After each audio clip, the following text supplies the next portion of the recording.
Hello hi ನಮಸ್ಕಾರ. So first of all sorry for the delay. ಯಾಕಪ್ಪ ಅಂತಂದರೆ ಈ ನಮ್ಮ ಬ್ಯಾಂಗ್ಳೂರ್ ವೆದರ್ ಆಗಿರ್ಬೋದು ಮತ್ತು ನನಗೆ ಲ್ಯಾಂಡ್ ಸರ್ವೇರ್ಗೆ ಕಂಟಿನ್ಯೂಸ್ ಕ್ಲಾಸಸ್ ಇತ್ತು. ಸೊ ಅದಕ್ಕೋಸ್ಕರ ಕಂಟಿನ್ಯೂಸ್ ಕ್ಲಾಸಸ್ ಮಾಡಿ ಫುಲ್ಲು ಪ್ಯಾಕ್ಡ್ ಆಗಿಬಿಟ್ಟಿತ್ತು. ಹಾಗಾಗಿ ನನ್ನ ಥ್ರೋಟ್ ಫುಲ್ ಪೇಯ್ನ್ ಆಗಿ ಮತ್ತು ಈಗ ಗಾಳಿ ಬಂದಿತ್ತಲ್ವ ಬೆಂಗಳೂರಲ್ಲಿ ಮಳೆ, ಆ ಒಂದು ಕೋಲ್ಡಿಂದ ನನ್ನ ಥ್ರೋಟ್ ಫುಲ್ಲು ಬ್ಲಾಕ್ ಆಗಿಬಿಟ್ಟಿತ್ತು ಮತ್ತು ಮಾತಾಡೋಕ್ಕೂ ಕೂಡ ಆಗ್ತಾಯಿರಲಿಲ್ಲ. ಅದಕ್ಕೋಸ್ಕರ ಲೆಕ್ಚರ್ಸ್ ಡಿಲೇ ಆಯಿತು. I am sorry for that. Now I am okay. ಮನೆಗೆ ಬಂದು ಬಿಸಿನೀರು ಕುಟ್ಕೊಂಡು ಎಲ್ಲ ವಾಸಿ ಮಾಡ್ಕೊಂಡಿದ್ದೀನಿ.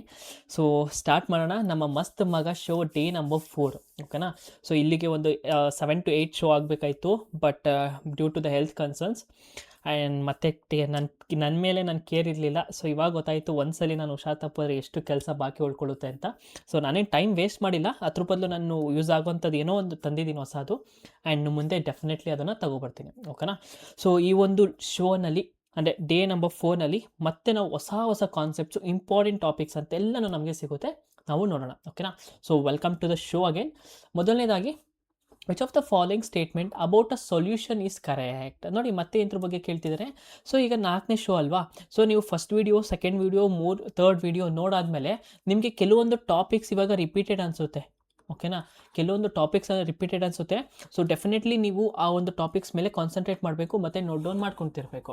ಈಗ ಮೊದಲನೇದಾಗಿ, which of the following statement about solution is correct ಅಂತ ಕೇಳಿದ್ದಾರೆ. ಅಂದರೆ ದ್ರವಣದ ಬಗ್ಗೆ ಕೆಳಗಿನ ಯಾವ ಹೇಳಿಕೆಯು ಸರಿಯಾಗಿದೆ ಇದ್ರ ಬಗ್ಗೆ ಕೇಳ್ತಿದ್ದಾರೆ. ದ್ರವಣದ ಅಂತ ಕೇಳ್ತಿದ್ದಾರೆ. ಆವಾಗಂದರೆ ನಮಗೆ ರೀಸೆಂಟಾಗಿ ಸೊಲ್ಯೂಷನ್ಸ್ ಮೇಲೆ ಎಷ್ಟೊಂದು ಸರಿ ಕ್ವಶನ್ಸ್ ಕೇಳಿದರು. ಈಗ ಸೊಲ್ಯೂಷನ್ ಅಂದರೆ ಏನು, ನಾನು ಇಲ್ಲಿ ಜಾಸ್ತಿ ಎಕ್ಸ್ಪ್ಲೈನ್ ಮಾಡಲ್ಲ. ಒಂದು ಕಾನ್ಸೆಪ್ಟ್ನ ಒಂದು ಸಲ ಮಾತ್ರ ನಾನು ಕಂಪ್ಲೀಟಾಗಿ ಎಕ್ಸ್ಪ್ಲೈನ್ ಮಾಡ್ತೀನಿ. ನೆಕ್ಸ್ಟ್ ಸರಿ ಬಂದಾಗ ನಾನು ಮೇಲೆ ಜಸ್ಟ್ ಹೇಳ್ಕೊಂಡು ಹೋಗ್ತೀನಿ. ನೀವು ಹೋಗಿ ಹುಡಿಕೊಂಡಿರಬೇಕು ಅಥವಾ ಆ ಒಂದು ಕಾನ್ಸೆಪ್ಟ್ ಬಗ್ಗೆ ನಿಮಗೆ ಗೊತ್ತಿರಬೇಕು. ಓಕೆನಾ. ಮತ್ತೆ ನೀವು ಇನ್ನೂ ಕಲ್ತಿಲ್ಲ ಅಂತಂದರೆ ಡೆಫಿನೆಟ್ಲಿ ಇಲ್ಲಿ ಲಾಸ್ ಆಯ್ತಿರೋದು ನೀವೇ, ನಾನಲ್ಲ. ಓಕೆನಾ. ಮೊದಲನೇದಾಗಿ ಸೊಲ್ಯೂಷನ್ ಅಂದರೆ ಏನು? ಸೊಲ್ಯೂಷನ್ ಅಂತಂದರೆ ಒಂದು ಸೊಲ್ಯೂಟ್ ಅಂತ ಕರಿತೀವಿ ಪ್ಲಸ್ ಸಾಲ್ವೆಂಟ್. ಓಕೆನಾ. ಇವೆರಡು ಸೇರಿದ್ರೆ ಒಂದು ಸೊಲ್ಯೂಷನ್ ಅಂತ ಹೇಳ್ತೀನಿ.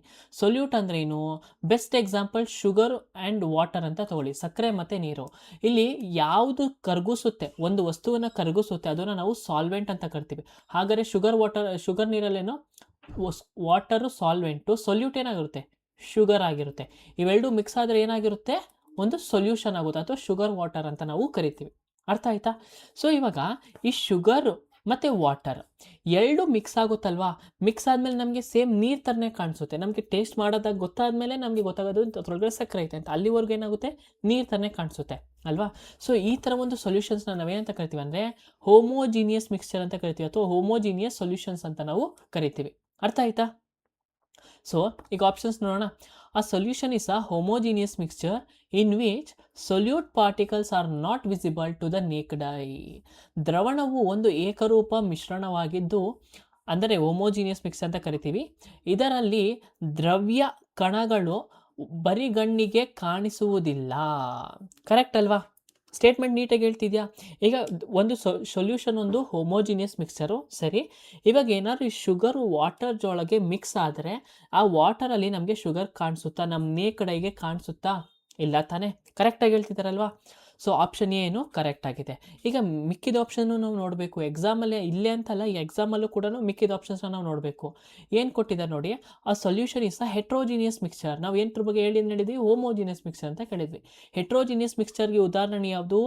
ಸ್ಯಾಂಡ್ ಪ್ಲಸ್ ವಾಟರ್, ಅಂದರೆ ಮಣ್ಣು ಪ್ಲಸ್ ಅಥವಾ ಮರಳು ಪ್ಲಸ್ ನೀರು. ನೀರೊಳಗಡೆ ಮರಳು ಕರಗುತ್ತಾ? ಇಲ್ಲ ಅಲ್ವಾ. ಅದನ್ನು ಸ್ಯಾಂಡ್ ವಾಟರ್ನ ಹೆಟ್ರೋಜಿನಿಯಸ್ ಮಿಕ್ಸ್ಚರ್ ಅಂತ ಕರಿತೀವಿ. ಸರಿನಾ. ಈಗ ನೆಕ್ಸ್ಟ್ ಏನು ನೋಡಿದರೆ, the solute in a solution settles down on standing. ದ್ರವಣದಲ್ಲಿರುವ ದ್ರವ್ಯವು ಹಾಗೆ ಬಿಟ್ಟಾಗ ಕೆಳಗೆ ಕುಳಿತುಕೊಳ್ಳುತ್ತದೆ. ಈಗ ಬಿಟ್ಟಾಗ, ಈಗ ಫಾರ್ ಎಕ್ಸಾಂಪಲ್ ನಾವು ಶುಗರ್ನ ಏನಾದರೂ ಬಿಟ್ಟಾಗ ಅದೇನು ಕೆಳಗಡೆ ಹೋಗಿ ಕೂತ್ಕೊಳ್ಳುತ್ತಾ? ಇಲ್ಲ ತಾನೇ. ಅದೇನಿರುತ್ತೆ? ಅದು ಡಿಸಾಲ್ವ್ ಆಗುತ್ತೆ, ಅಂದರೆ ಕರಗೋಗ್ಬಿಡುತ್ತೆ. ಸೊ ಈ ಥರ ಕೆಳಗಡೆ ಹೋಗಿ ಕೂತ್ಕೊಳ್ಳೋದು ಯಾವಾಗಪ್ಪ ಅಂತಂದರೆ ಹೆಟ್ರೋಜಿನಿಯಸ್ ಮಿಕ್ಸ್ಚರಲ್ಲಿ. ಓಕೆನಾ. ಇಲ್ಲಿ ಹೆಟ್ರೋಜಿನಿಯಸ್ ಮಿಕ್ಸ್ಚರಲ್ಲಿ. ಓಕೆನಾ. ಒಂದೇ ನಿಮಿಷ ಇರಿ.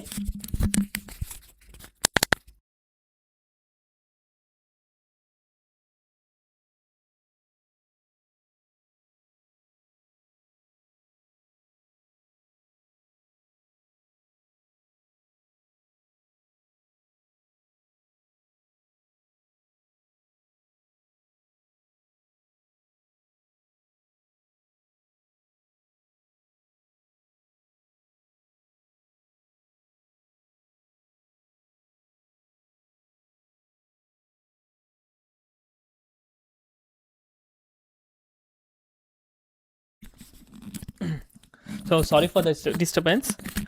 ಒಂದು ಇಂಪಾರ್ಟೆಂಟ್ ಕಾಲ್ ಇತ್ತು, ಓಕೆನಾ. ಸೊ ನಾನು ಎಲ್ಲಿದೆ, ಮೂರನೇ ಆಪ್ಷನ್ ಇದ್ವಿ ಅಲ್ವಾ. ಇಲ್ಲಿ ಏನು ದ ಸೊಲ್ಯೂಟ್ ಅಂದರೆ ಸೊಲ್ಯೂಷನಲ್ಲಿ ಹೋಗ್ಬಿಟ್ಟು ಕೆಳಗಡೆ ಕೂತ್ಕೊಳ್ಳುತ್ತಾ, ಇಲ್ಲ ಅಲ್ವಾ. ಸೊ ಆಪ್ಷನ್ ಇದು ಕೂಡ ತಪ್ಪು. ನಾಲ್ಕನೇ ಆಪ್ಷನ್ ನೋಡೋಣ, the solute in a solution is always present in a greater amount ಅಂತ ಸಾಲ್ವೆಂಟ್. ಏನು ಹೇಳಿದ್ದಾರೆ, ದ್ರವಣದಲ್ಲಿ ದ್ರವ್ಯವು ಯಾವಾಗಲೂ ದ್ರವಕ್ಕಿಂತ ಹೆಚ್ಚಿನ ಪ್ರಮಾಣದಲ್ಲಿ ಇರುತ್ತದೆ. ಸೊ ಈಗ ಡಿಸಾಲ್ವ್ ಮಾಡೋದು ಅಂದರೆ, ಈಗ ಶುಗರ್ ಜಾಸ್ತಿ ಇರುತ್ತಾ ವಾಟರ್ ಜಾಸ್ತಿ ಇರುತ್ತಪ್ಪ ಅಂದರೆ ವಾಟರ್ ಅಂದ್ರೇನು ಸಾಲ್ವೆಂಟು, ಯಾವಾಗಲೂ ಸಾಲ್ವೆಂಟ್ ಜಾಸ್ತಿ ಇರಬೇಕು, ಸೊಲ್ಯೂಟ್ ಏನಿರಬೇಕು ಕಡಿಮೆ ಇರಬೇಕು. ಬಟ್ ಎಲ್ಲಿ ಹೇಳ್ತಿದ್ದಾರೆ, ಇಲ್ಲಿ ಎರಡು ಉಲ್ಟಾ ಕೊಟ್ಟಿದ್ದಾರೆ, ಓಕೆನಾ. ಸೊ ಆಪ್ಷನ್ ನಾಲ್ಕನೇದು ಕೂಡ ತಪ್ಪು, ಮೊದಲನೇ ಆಪ್ಷನ್ ಮಾತ್ರ ಕರೆಕ್ಟ್, ಓಕೆನಾ. ಈಗ ಎರಡನೇದು, in some plants a meristematic tissue is found at the base of the leaves or near the nodes separating regions of a mature tissue. Which tissue is these? ಕೆಲವು ಸಸ್ಯಗಳಲ್ಲಿ ಎಲೆಗಳ ಬುಡದಲ್ಲಿ ಅಥವಾ ಕಣ್ಣುಗಳ ಬಳಿ ಒಂದು ವರ್ಧನಶೀಲ ಅಂಗಾಂಶ ಕಂಡುಬರುತ್ತದೆ. ಇದು ಪ್ರೌಢ ಅಂಗಾಂಶದ ಪ್ರದೇಶಗಳನ್ನು ಪ್ರತ್ಯೇಕಿಸುತ್ತದೆ. ಇದು ಯಾವ ಅಂಗಾಂಶ? ಸೊ ಇಲ್ಲಿ ಏನರ ಬಗ್ಗೆ ಮಾತಾಡ್ತಿದ್ದೀರಪ್ಪ ಅಂದರೆ, ನಾವು ನೋಡೋದಾದ್ರೆ ಟಿಶ್ಯೂ ಬಗ್ಗೆ ಮಾತಾಡ್ತಿದ್ದಾರೆ. ಏನು ಬಗ್ಗೆ ಮಾತಾಡ್ತಿದ್ದಾರೆ? ಟಿಶ್ಯೂಸ್ ಬಗ್ಗೆ ಮಾತಾಡ್ತಿದ್ದಾರೆ. ಟಿಶ್ಯೂ ಅಂದರೆ ಏನು? ಗ್ರೂಪ್ ಆಫ್ ಸೆಲ್ಸ್ ಅಂತ ಕರಿತೀವಿ. ಏನಂತ ಕರಿತೀವಿ? ಗ್ರೂಪ್ ಆಫ್ ಸೆಲ್ಸ್ ಅಂತ ಕರಿತೀವಿ. ಸೆಲ್ಸ್ ಅಂತ ಅಂದರೆ ಬೇಸಿಕ್ ಯೂನಿಟ್ ಆಫ್ ಲೈಫ್, ಓಕೆನಾ. ಈ ಗ್ರೂಪ್ ಆಫ್ ಸೆಲ್ಸ್ ಏನಂತ ಕರಿತೀವಿ ನಾವು? ಟಿಶ್ಯೂ ಅಂತ ಕರಿತೀವಿ. ಈಗ ಟಿಶ್ಯೂ ಅಲ್ಲಿ ನೋಡೋದಾದ್ರೆ, ಪ್ಲಾಂಟ್ ಟಿಶ್ಯೂ ಅಲ್ಲಿ ನೋಡೋದಾದ್ರೆ ಎರಡು ಥರ ಗೊತ್ತಿರಬೇಕು. ಮೊದಲನೇದು ಮೆರಿಸ್ಟಮ್ಯಾಟಿಕ್ ಟಿಶ್ಯೂ ಅಂತ ಕರಿತೀವಿ, ಮೆರಿಸ್ಟಮ್ಯಾಟಿಕ್ ಟಿಶ್ಯೂ. ಇನ್ನೊಂದು ಕಾಂಪ್ಲೆಕ್ಸ್ ಅಥವಾ ಸಿಂಪಲ್ ಟಿಶ್ಯೂ ಅಂತ ಅಥವಾ ಪರ್ಮನೆಂಟ್ ಟಿಶ್ಯೂ ಅಂತ ಕರಿತೀವಿ. ಪರ್ಮನೆಂಟ್ ಟಿಶ್ಯೂ ಅಷ್ಟರೊಳಗಡೆ ಇವೆಲ್ಲ ಬರುತ್ತೆ, ಓಕೆನಾ. So sorry.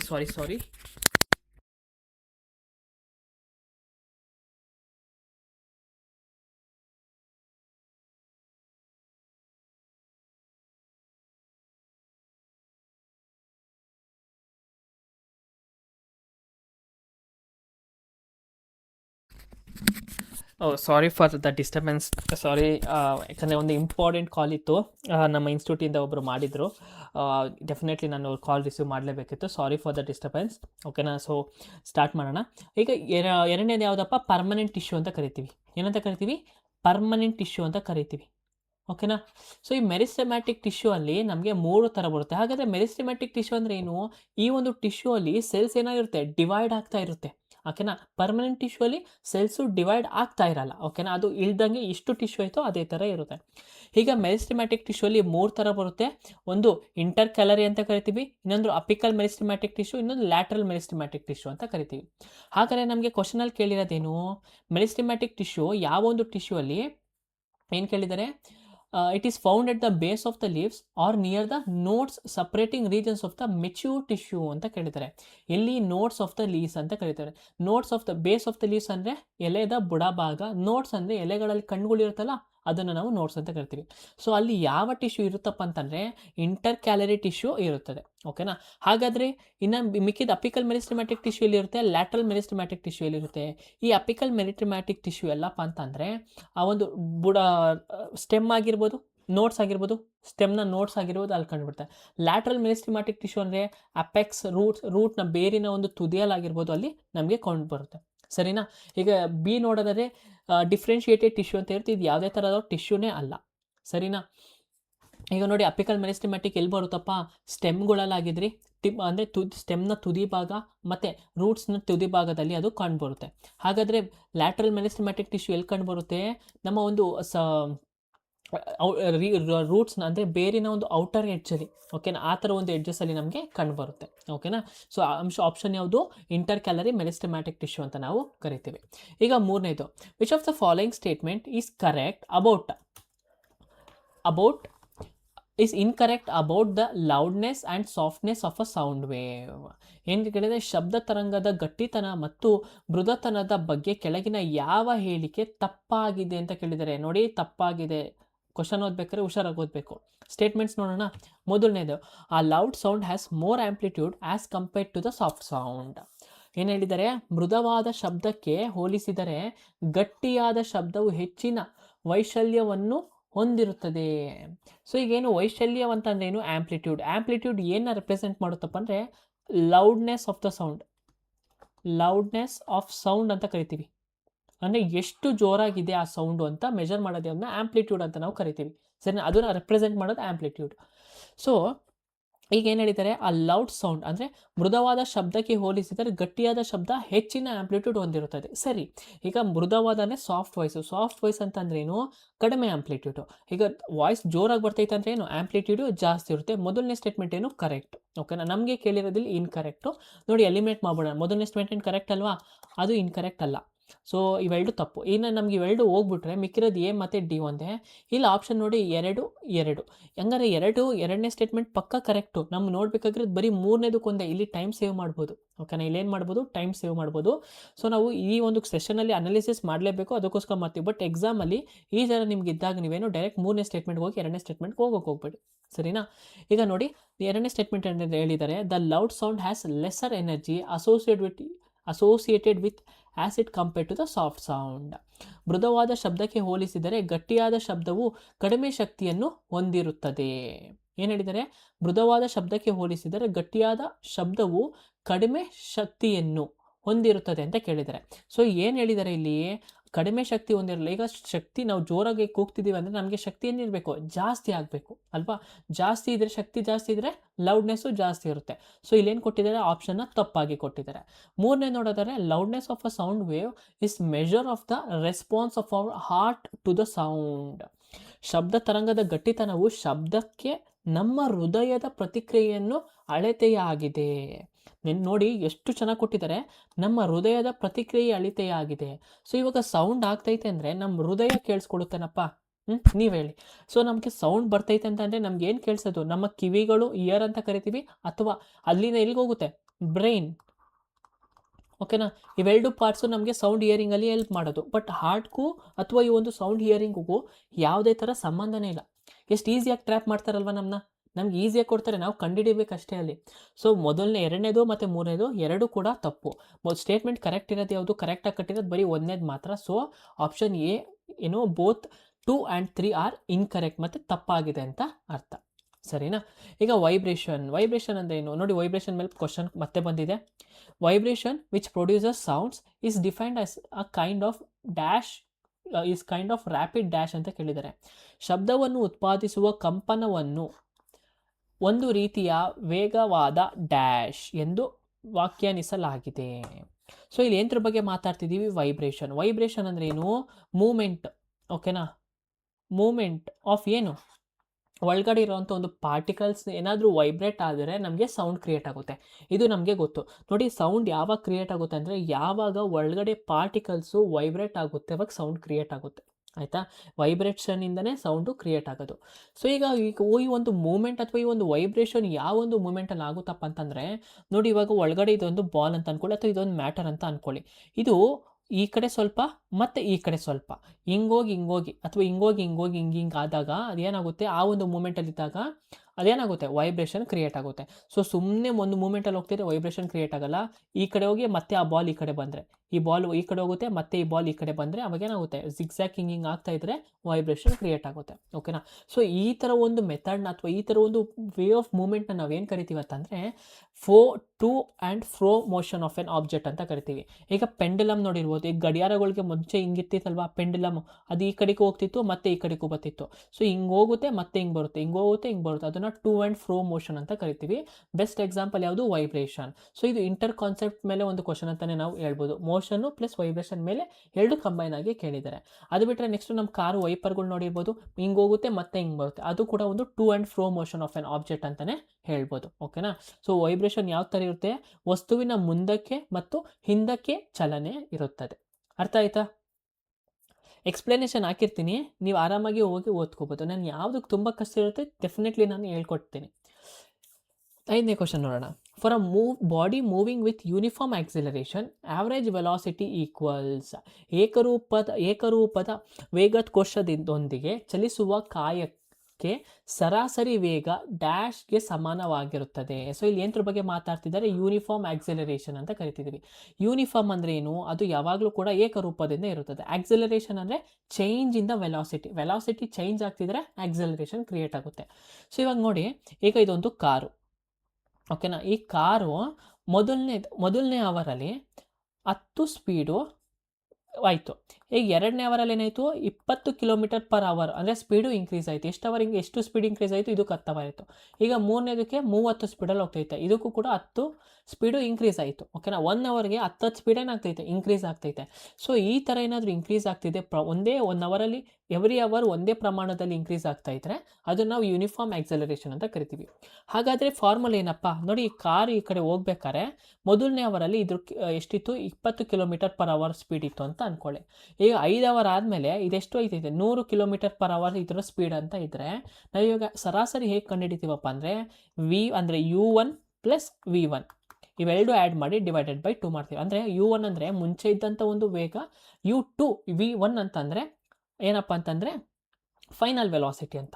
ಯು ಅಂತಂದರೆ ಇನಿಷಿಯಲ್ ವೆಲಾಸಿಟಿ, ವಿ ಅಂತಂದರೆ ಫೈನಲ್ ವೆಲಾಸಿಟಿ. ಸೊ ಈ ಒಂದು ಫೈನಲ್ ವೆಲಾಸಿಟಿ ಏನು ಅಂದರೆ 5 ಅವರ್ ಆದಮೇಲೆ ಎಷ್ಟಿತ್ತು ಸ್ಪೀಡು ಅಂತ. ಸೊ ಇವೆರಡು ಕಂಬೈನ್ ಮಾಡಿ ಸರಾಸರಿ ಕಂಡುಹಿಡಿದ್ರೆ ನಮಗೇನು ಸಿಗುತ್ತೆ, ಆವ್ರೇಜ್ ವೆಲಾಸಿಟಿ ಸಿಗುತ್ತೆ. ಓಕೆನಾ, ಇದು ಇದಕ್ಕೆ ಫಾರ್ಮುಲಾ ಆಗುತ್ತೆ. ಸೊ ಆಪ್ಷನ್ ಏನು ನೋಡೋಣ, 0 ಅಂತ ಇದೆ, ಶೂನ್ಯ. ಆಕ್ಸಿಲರೇಷನ್ ಏನು ಚೇಂಜ್ ಆಗಿಲ್ಲ ಅಂತಂದರೆ ಕಾನ್ಸ್ಟೆಂಟ್ ಸ್ಪೀಡ್ ಇದ್ದರೆ ಆಕ್ಸಿಲರೇಷನ್ 0 ಇರುತ್ತೆ. ಸರಿನಾ, ಇಲ್ಲಿ initial velocity plus final velocity divided by 2 ಅಂತ ಕೊಟ್ಟಿದ್ದಾರೆ, ಇದೆ ಅದರ ಆಪ್ಷನ್. ಆರಂಭಿಕ ವೇಗ ಪ್ಲಸ್ ಅಂತಿಮ ವೇಗ ಡಿವೈಡೆಡ್ ಬೈ 2.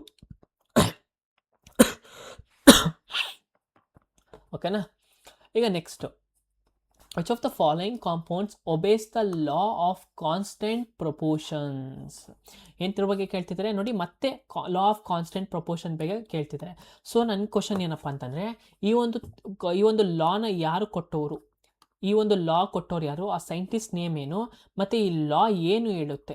ಓಕೆನಾ, ಈ ಲಾ ಏನು ಹೇಳುತ್ತೆ, ಇದಕ್ಕೆ ಎಕ್ಸಾಂಪಲ್ ನೆನ್ಪಿಟ್ಕೊಳ್ಳಿ. ಒಂದು ಎಕ್ಸಾಂಪಲ್ ನಾನು ಕೊಟ್ಟಿದ್ದೆ, H2 ಅಂತ ಕೊಟ್ಟಿರ್ತೀವಿ, ಎಷ್ಟು ರೇಷಿಯೋ 1:8 ರೇಷಿಯೋ ಅಂತ ಕೊಟ್ಟಿದೆ ಅಲ್ವಾ, ಇದನ್ನು ನೆನ್ಪಿಟ್ಕೊಳ್ಳಿ. ನಮಗೆ ಜಾಸ್ತಿ ಸಲ ಕ್ವಶನ್ಸ್ ಬಂದಿರೋದು ಇದ್ರ ಮೇಲೆ. ಅರ್ಥ ಆಯ್ತಾ? ಕೆಳಗಿನ ಯಾವ ಸಂಯುಕ್ತವು ಸ್ಥಿರ ಅನುಪಾತಗಳ ನಿಯಮವನ್ನು ಪಾಲಿಸುತ್ತದೆ? ಸೊ ಆಪ್ಷನ್ ನಂಬರ್ನ ಕ್ವಶನ್ ನಂಬರ್ ಹಾಕಿ, ಎಂತ್ರ ಬಗ್ಗೆ ಮಾತಾಡ್ತಿದ್ರೆ ಅದನ್ನು ಕಮೆಂಟ್ ಮಾಡಿ. ಓಕೆನಾ, ಕಮೆಂಟ್ ಮಾಡಿ, ನಾನು ಆಗಲೇ ಆನ್ಸರ್ ಕೂಡ ಹೇಳ್ಬಿಟ್ಟಿದ್ದೀನಿ. ಈಗ 7ನೇ question, an element X has 2 isotopes 6x12 and 6x14. Both are electrically neutral and chemically identical, but one of them is unstable and radioactive. Which of the following statement best explains why 6x14 is radioactive even though both isotopes have the same number of protons and electrons? ಕನ್ನಡದಲ್ಲಿ ಓದೋಣ. X ಎಂಬ ಧಾತುವು 6x12 ಮತ್ತು 6x14 ಎಂಬ 2 ಐಸೋಟೋಪ್ಗಳ ಹೊಂದಿದೆ. 2 ವಿದ್ಯುತ್ ತಟಸ್ಥಿತವಾಗಿ ಮತ್ತು ರಾಸಾಯನಿಕವಾಗಿ ಒಂದೇ ಆಗಿವೆ, ಆದರೆ ಅವುಗಳಲ್ಲಿ ಒಂದು ಅಸ್ಥಿರ ಮತ್ತು ವಿಕಿರಣಶೀಲವಾಗಿದೆ. 6x14 ವಿಕಿರಣಶೀಲವಾಗಿದೆ ಎಂಬುದನ್ನು ಕೆಳಗಿನ ಯಾವ ಹೇಳಿಕೆಯು ಉತ್ತಮವಾಗಿ ವಿವರಿಸುತ್ತದೆ? ಸೊ ನಿಮಗೆ ಕ್ವಶನ್ ಅರ್ಥ ಆಗಿಲ್ಲ ಅಂತಂದರೆ ಡೆಫಿನೆಟ್ಲಿ ತಲೆ ಕೆಡಿಸ್ಕೋಬೇಡಿ. ನನ್ನ ಒಂದು ಸ್ಟ್ರಾಟಜಿ ಏನಪ್ಪ ಅಂತಂದರೆ, ಯಾವಾಗ ನಿಮಗೆ ಕ್ವಶನ್ ತುಂಬ ದೊಡ್ಡದಾಗಿರುತ್ತೋ ಆನ್ಸರು ಬೇಗ ಸಿಗುತ್ತೆ, ಆನ್ಸರು ಫಾಸ್ಟ್ ಇರುತ್ತೆ. ಓಕೆನಾ, ನಮಗೆ ಈ ಥರ ಕ್ವಶನ್ ಯಾಕೆ ಕೊಡ್ತಾರಪ್ಪ ಅಂತಂದರೆ ನಮ್ಮನ್ನ ಟ್ರ್ಯಾಪ್ ಮಾಡೋಕ್ಕೆ. ಅಂದರೆ ನಮ್ಮ ಟೈಮ್ ಓಡ್ತಾ ಇರುತ್ತಲ್ವ, ಈ ಥರ ಕ್ವಶನ್ಸ್ ಕೊಟ್ಟು ನಿಮಗೆ ಏನು ಮಾಡಬೇಕಂತ ಹೇಳ್ತೇವೆ, ನಿಮ್ಮನ್ನ ಟ್ರ್ಯಾಪ್ ಮಾಡಬೇಕು, ನಿಮಗೆ ಟೈಮ್ನ ಫುಲ್ ಕಡಿಮೆ ಮಾಡಬೇಕು ಅಂತ ಅವರು ನೋಡ್ತಾರೆ. ಸರಿನಾ, ಇವ್ರು ಏನು ಹೇಳ್ತಿದ್ದಾರೆ ನೋಡಿ, ಇಲ್ಲಿ ಎಕ್ಸಾಂಪಲ್ ಬರೆಯೋಕ್ಕಾಗಲ್ಲ, ನಾನು ನಿಮಗೆ ಕ್ವಶನ್ ಅರ್ಥ ಮಾಡಿಸ್ತೀನಿ. ಫಸ್ಟು ನೋಡಿ, ಒಂದು ಐಸೋಟೋಪ್ಸ್ ಬಗ್ಗೆ ಮಾತಾಡ್ತಿದ್ದಾರೆ, ಎಕ್ಸ್ ಅನ್ನೋ ಐಸೋಟೋಪ್ಸ್ ಬಗ್ಗೆ ಮಾತಾಡ್ತಿದ್ದಾರೆ. ಅದರ ಒಂದು ಮಾಸ್ ನಂಬರ್ ಕೊಟ್ಟಿದ್ದಾರೆ, ಅದೊಂದು ಅಟಾಮಿಕ್ ನಂಬರ್ ಕೊಟ್ಟಿದ್ದಾರೆ. ಅರ್ಥ ಆಯ್ತಾ? ಮತ್ತು ಇನ್ನೊಂದು ಅದೇ ನಂಬರ್ನ ಇದು 2 ಬೇರೆ ಬೇರೆ ಚೈನ್ ನಂಬರ್ಸ್ ಕೊಟ್ಟಿದ್ದಾರೆ. ಇದಿಷ್ಟು ಕೊಟ್ಟಿದ್ದಾರೆ. ಇವ್ರು ಏನು ಹೇಳಿದ್ದಾರೆ, ಆ ಒಂದು ಐಸೋಟೋಪು ಅಥವಾ ಆ ಒಂದು ಎಲಿಮೆಂಟು ಎಲೆಕ್ಟ್ರಿಕಲಿ ನ್ಯೂಟ್ರಲ್ ಅಂತ ಹೇಳಿದ್ದಾರೆ. ಎಲೆಕ್ಟ್ರಿಕಲಿ ನ್ಯೂಟ್ರಲ್ ಅಂದರೆ ಏನು, ಎಲೆಕ್ಟ್ರಾನು ಪ್ಲಸ್ ಪ್ರೋಟಾನ್ ಏನಿರುತ್ತೆ ಯಾವಾಗಲೂ ಸೇಮ್ ಇರುತ್ತೆ ಎಲೆಕ್ಟ್ರಿಕಲಿ ನ್ಯೂಟ್ರಲ್ ಅಂದರೆ. ಮತ್ತು chemically identical, but one of them unstable and radio active. But ಏನು ಹೇಳಿದ್ದಾರೆ, ಇದರೊಳಗೆ ಇವೆರಡು ಎಲಿಮೆಂಟ್ ಕೊಟ್ಟಿದ್ದಾರಲ್ಲ, ಇದರೊಳಗೆ ಒಂದು ಅನ್ಸ್ಟೇಬಲ್ ಐತೆ. ಓಕೆನಾ, ಅಂದರೆ ಅದಕ್ಕೆ ಒಂದು ಸ್ಥಿರವಾಗಿ ಇಲ್ಲ, ಒಂದು ಸ್ಥಿರ ಸ್ಥಿತಿ ಇಲ್ಲ, ಒಂದು ಅನ್ಸ್ಥಿರವಾಗಿದೆ, ಮತ್ತು ರೇಡಿಯೋ ಆಕ್ಟಿವ್ ಅಂತ ಕೊಟ್ಟಿದ್ದಾರೆ. So which of the following statement best explains, ಈ ಕೆಳಗಿನ ಯಾವ ಒಂದು ಸ್ಟೇಟ್ಮೆಂಟ್ ಎಕ್ಸ್ಪ್ಲೇನ್ ಮಾಡುತ್ತೆ ಅಂತ ಕೇಳಿದ್ದಾರೆ. ಸೊ ಇಲ್ಲಿ ಏನು ಕೊಟ್ಟಿದ್ದಾರೆ, 2 ಇದು ಕೊಟ್ಟಿದ್ದಾರೆ. ನನಗೆ ಇದು ತುಂಬ ಅಂದರೆ ತುಂಬ ಈಸಿಯೆಸ್ಟ್ ಕ್ವಶನ್ ಅಂತಲೇ ನಾವು ಹೇಳ್ಬೋದು. ನನಗೆ ಗೊತ್ತು 100ಗೆ ಒಂದು 90% ಸ್ಟೂಡೆಂಟ್ಸ್ಗೂ ಕೂಡ ಇದಕ್ಕೆ ಕಷ್ಟ ಅನಿಸಿರುತ್ತೆ. ನಾನು ಎಕ್ಸ್ಪ್ಲೇನ್ ಮಾಡ್ತೀನಿ, ನೀಟಾಗಿ ನೋಡ್ಕೊಳ್ಳಿ. ಇಲ್ಲಿ ನಮಗೆ 2 ಎಲಿಮೆಂಟ್ ಕೊಟ್ಟಿದ್ದಾರೆ. ಯಾವುದಪ್ಪ, ಎಕ್ಸು 6, ಇದು 14, ಇನ್ನೊಂದು x 6 ಮತ್ತು 12. ಅರ್ಥ ಆಯ್ತಾ? ಈಗ ಮತ್ತೆ ಇನ್ನೊಂದು ನಮ್ಗೆ ಏನು ಹೇಳಿದ್ದಾರೆ, ಐಸೋಟೋಪ್ಸ್ ಅಂತ ಹೇಳಿದ್ದಾರೆ. ಇದೆರಡು ಎಲಿಮೆಂಟು ಐಸೋಟೋಪ್ಸ್. ಈಗ ಐಸೋಟೋಪ್ಸ್ ಅಂದ್ರೆ ಏನು, ಸೇಮ್ ಅಟಾಮಿಕ್ ನಂಬರ್, ಓಕೆನಾ, same atomic number but different mass number different ಅಂತ ನಾವು ಕರಿತೀವಿ. ಅರ್ಥ ಆಯ್ತಾ? ಸೊ ಈ ಕಾನ್ಸೆಪ್ಟ್ ಅರ್ಥ ಆಗಿದ್ರೆ ನೆಕ್ಸ್ಟ್ ಇದನ್ನು ನೋಡಿ. ಈಗ ನೆಕ್ಸ್ಟು ಪಿ ಅಂದರೆ ಏನು, ಪ್ರೋಟಾನ್ ಪ್ಲಸ್ ಅಂತ ಕರಿತೀವಿ. ಎನ್ ಅಂದರೆ ನ್ಯೂಟ್ರಾನ್ ಅಂದರೆ 0 ಅಂತ ಕರಿತೀವಿ, ಅಂದರೆ ಆಮೇಲೆ ಇ ನ್ಯೂಟ್ರಲ್ ಅಂತ ಕರಿತೀವಿ, ಓಕೆನಾ. ಇ ಅಂತಂದರೆ ಮೈನಸ್. ಇದು ಇಷ್ಟು ನೆನ್ಪಿಟ್ಕೊಳ್ಳಿ. ಪಿ ಅಂದರೆ ಪಾಸಿಟಿವ್ಲಿ ಚಾರ್ಜ್ಡು, ಎನ್ ಅಂದರೆ ನ್ಯೂಟ್ರಲ್, ಅದಕ್ಕೆ ಯಾವುದೇ ಥರ ಚಾರ್ಜ್ ಇಲ್ಲ, ಅದಕ್ಕೆ 0 ಆಗಿ ರೆಪ್ರೆಸೆಂಟ್ ಮಾಡ್ತೀವಿ. ಇ ಅಂದರೆ ಎಲೆಕ್ಟ್ರಿಕಲಿ ಚಾರ್ಜ್ಡ್. ಈ ಮೂರನ್ನು ನೆನ್ಪಿಟ್ಕೊಂಡ್ರೆ ಇವೆರಡು ಎಲ್ಲಿರುತ್ತಪ್ಪ, ನ್ಯೂಕ್ಲಿಯಸ್ ಒಳಗಡೆ ಇರುತ್ತೆ.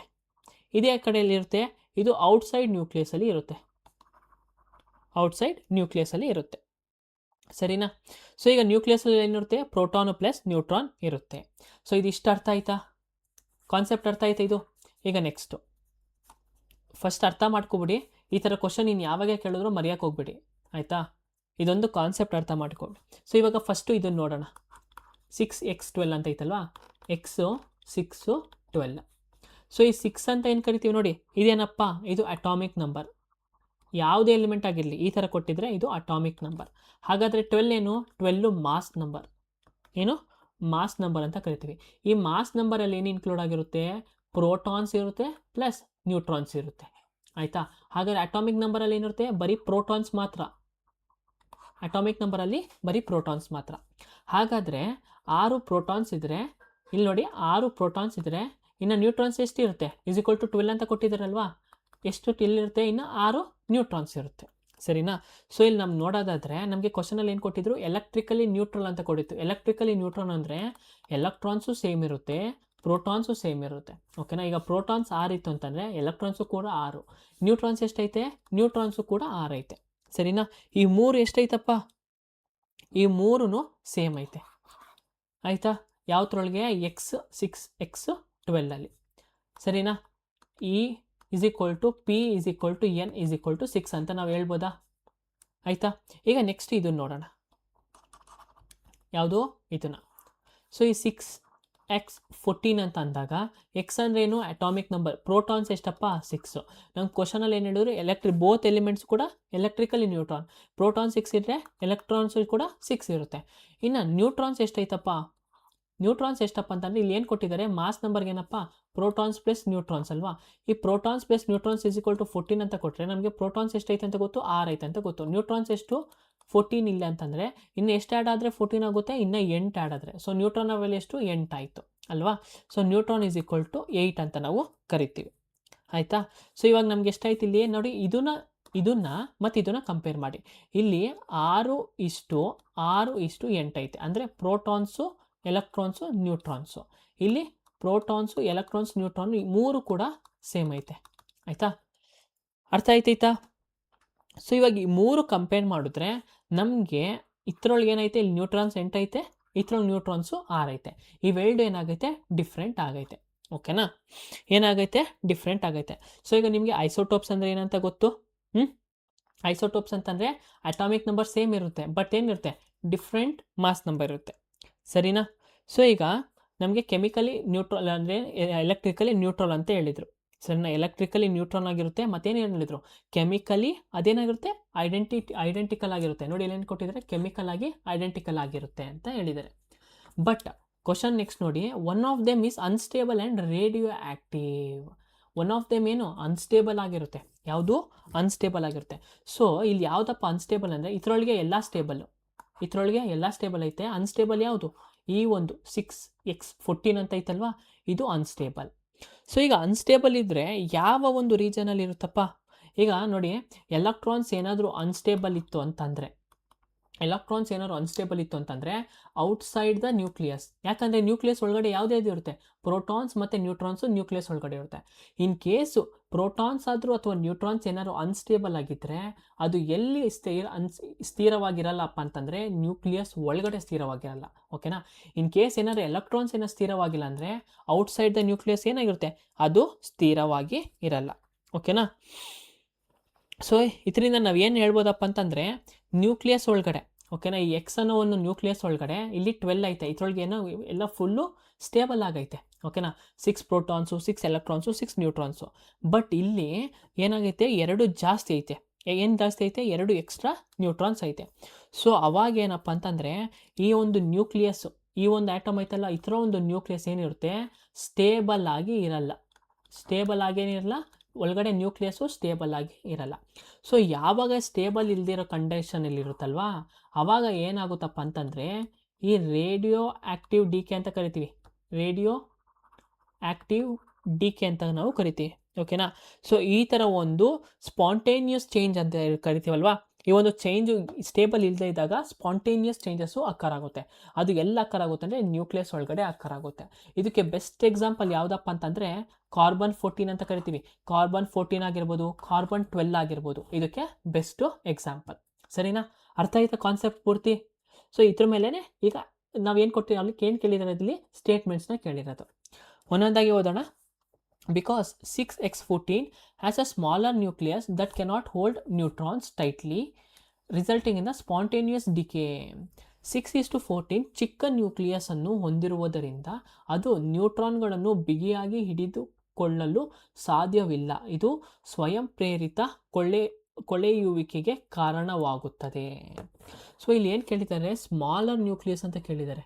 ಏನಿದು ನ್ಯೂಕ್ಲಿಯಸ್ ಯಾಕಪ್ಪ ಸ್ಮಾಲ್ ಆಗಿರುತ್ತೆ? ಇಲ್ಲ, ಅದು ಒಂದು ಎಲಿಮೆಂಟೇ, ಇದು ಒಂದು ಎಲಿಮೆಂಟೇ ಅಲ್ವಾ. ಅದಕ್ಕೂ ಸೇಮ್ ನ್ಯೂಕ್ಲಿಯಸ್ಸೇ, ಇದಕ್ಕೂ ಸೇಮ್ ನ್ಯೂಕ್ಲಿಯಸ್ಸೇ. ಇಲ್ಲಿ ಸ್ಮಾಲರ್ ನ್ಯೂಕ್ಲಿಯಸ್ ಅಂತ ಏನು ಬರುತ್ತೆ, ನೆಕ್ಸ್ಟ್ ನೋಡೋಣ.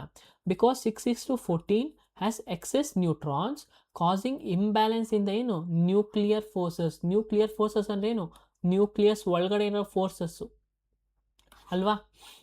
ನೋಡಿ, 6:14 ಹೆಚ್ಚುವರಿ ನ್ಯೂಟ್ರಾನ್ಗಳನ್ನು ಹೊಂದಿರುವುದರಿಂದ, ಎಷ್ಟು ನ್ಯೂಟ್ರಾನ್ ಹೆಚ್ಚು ಹೊಂದಿದೆ, 2 ನ್ಯೂಟ್ರಾನ್ ಹೆಚ್ಚು ಹೊಂದಿದೆ. ನ್ಯೂಕ್ಲಿಯಸ್ ಬಲಗಳಲ್ಲಿ ಅಸಮತೋಲನ ಉಂಟಾಗುತ್ತದೆ. ಕರೆಕ್ಟ್ ಅಲ್ವಾ?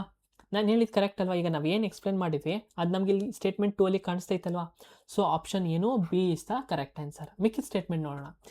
C and 6 because of x 6 and 14 has equal number of protons and neutrons. ಏನು ಹೇಳಿದ್ದಾರೆ, equal number of protons and neutrons ಅಂತ ಕೇಳಿದ್ದಾರೆ. ಪ್ರೋಟಾನ್ ಮತ್ತು ನ್ಯೂಟ್ರಾನ್ ಎರಡು ಒಂದೇ ಇತ್ತಾ? ನ್ಯೂಟ್ರಾನ್ಸ್ ಜಾಸ್ತಿ ಇತ್ತು ತಾನೆ. ಎಲಿಮಿನೇಟ್ ಮಾಡ್ಬೋದಾ? ಅರ್ಧ ಓದಾಗನೇ ಎಲಿಮಿನೇಟ್ ಮಾಡ್ಬೋದು.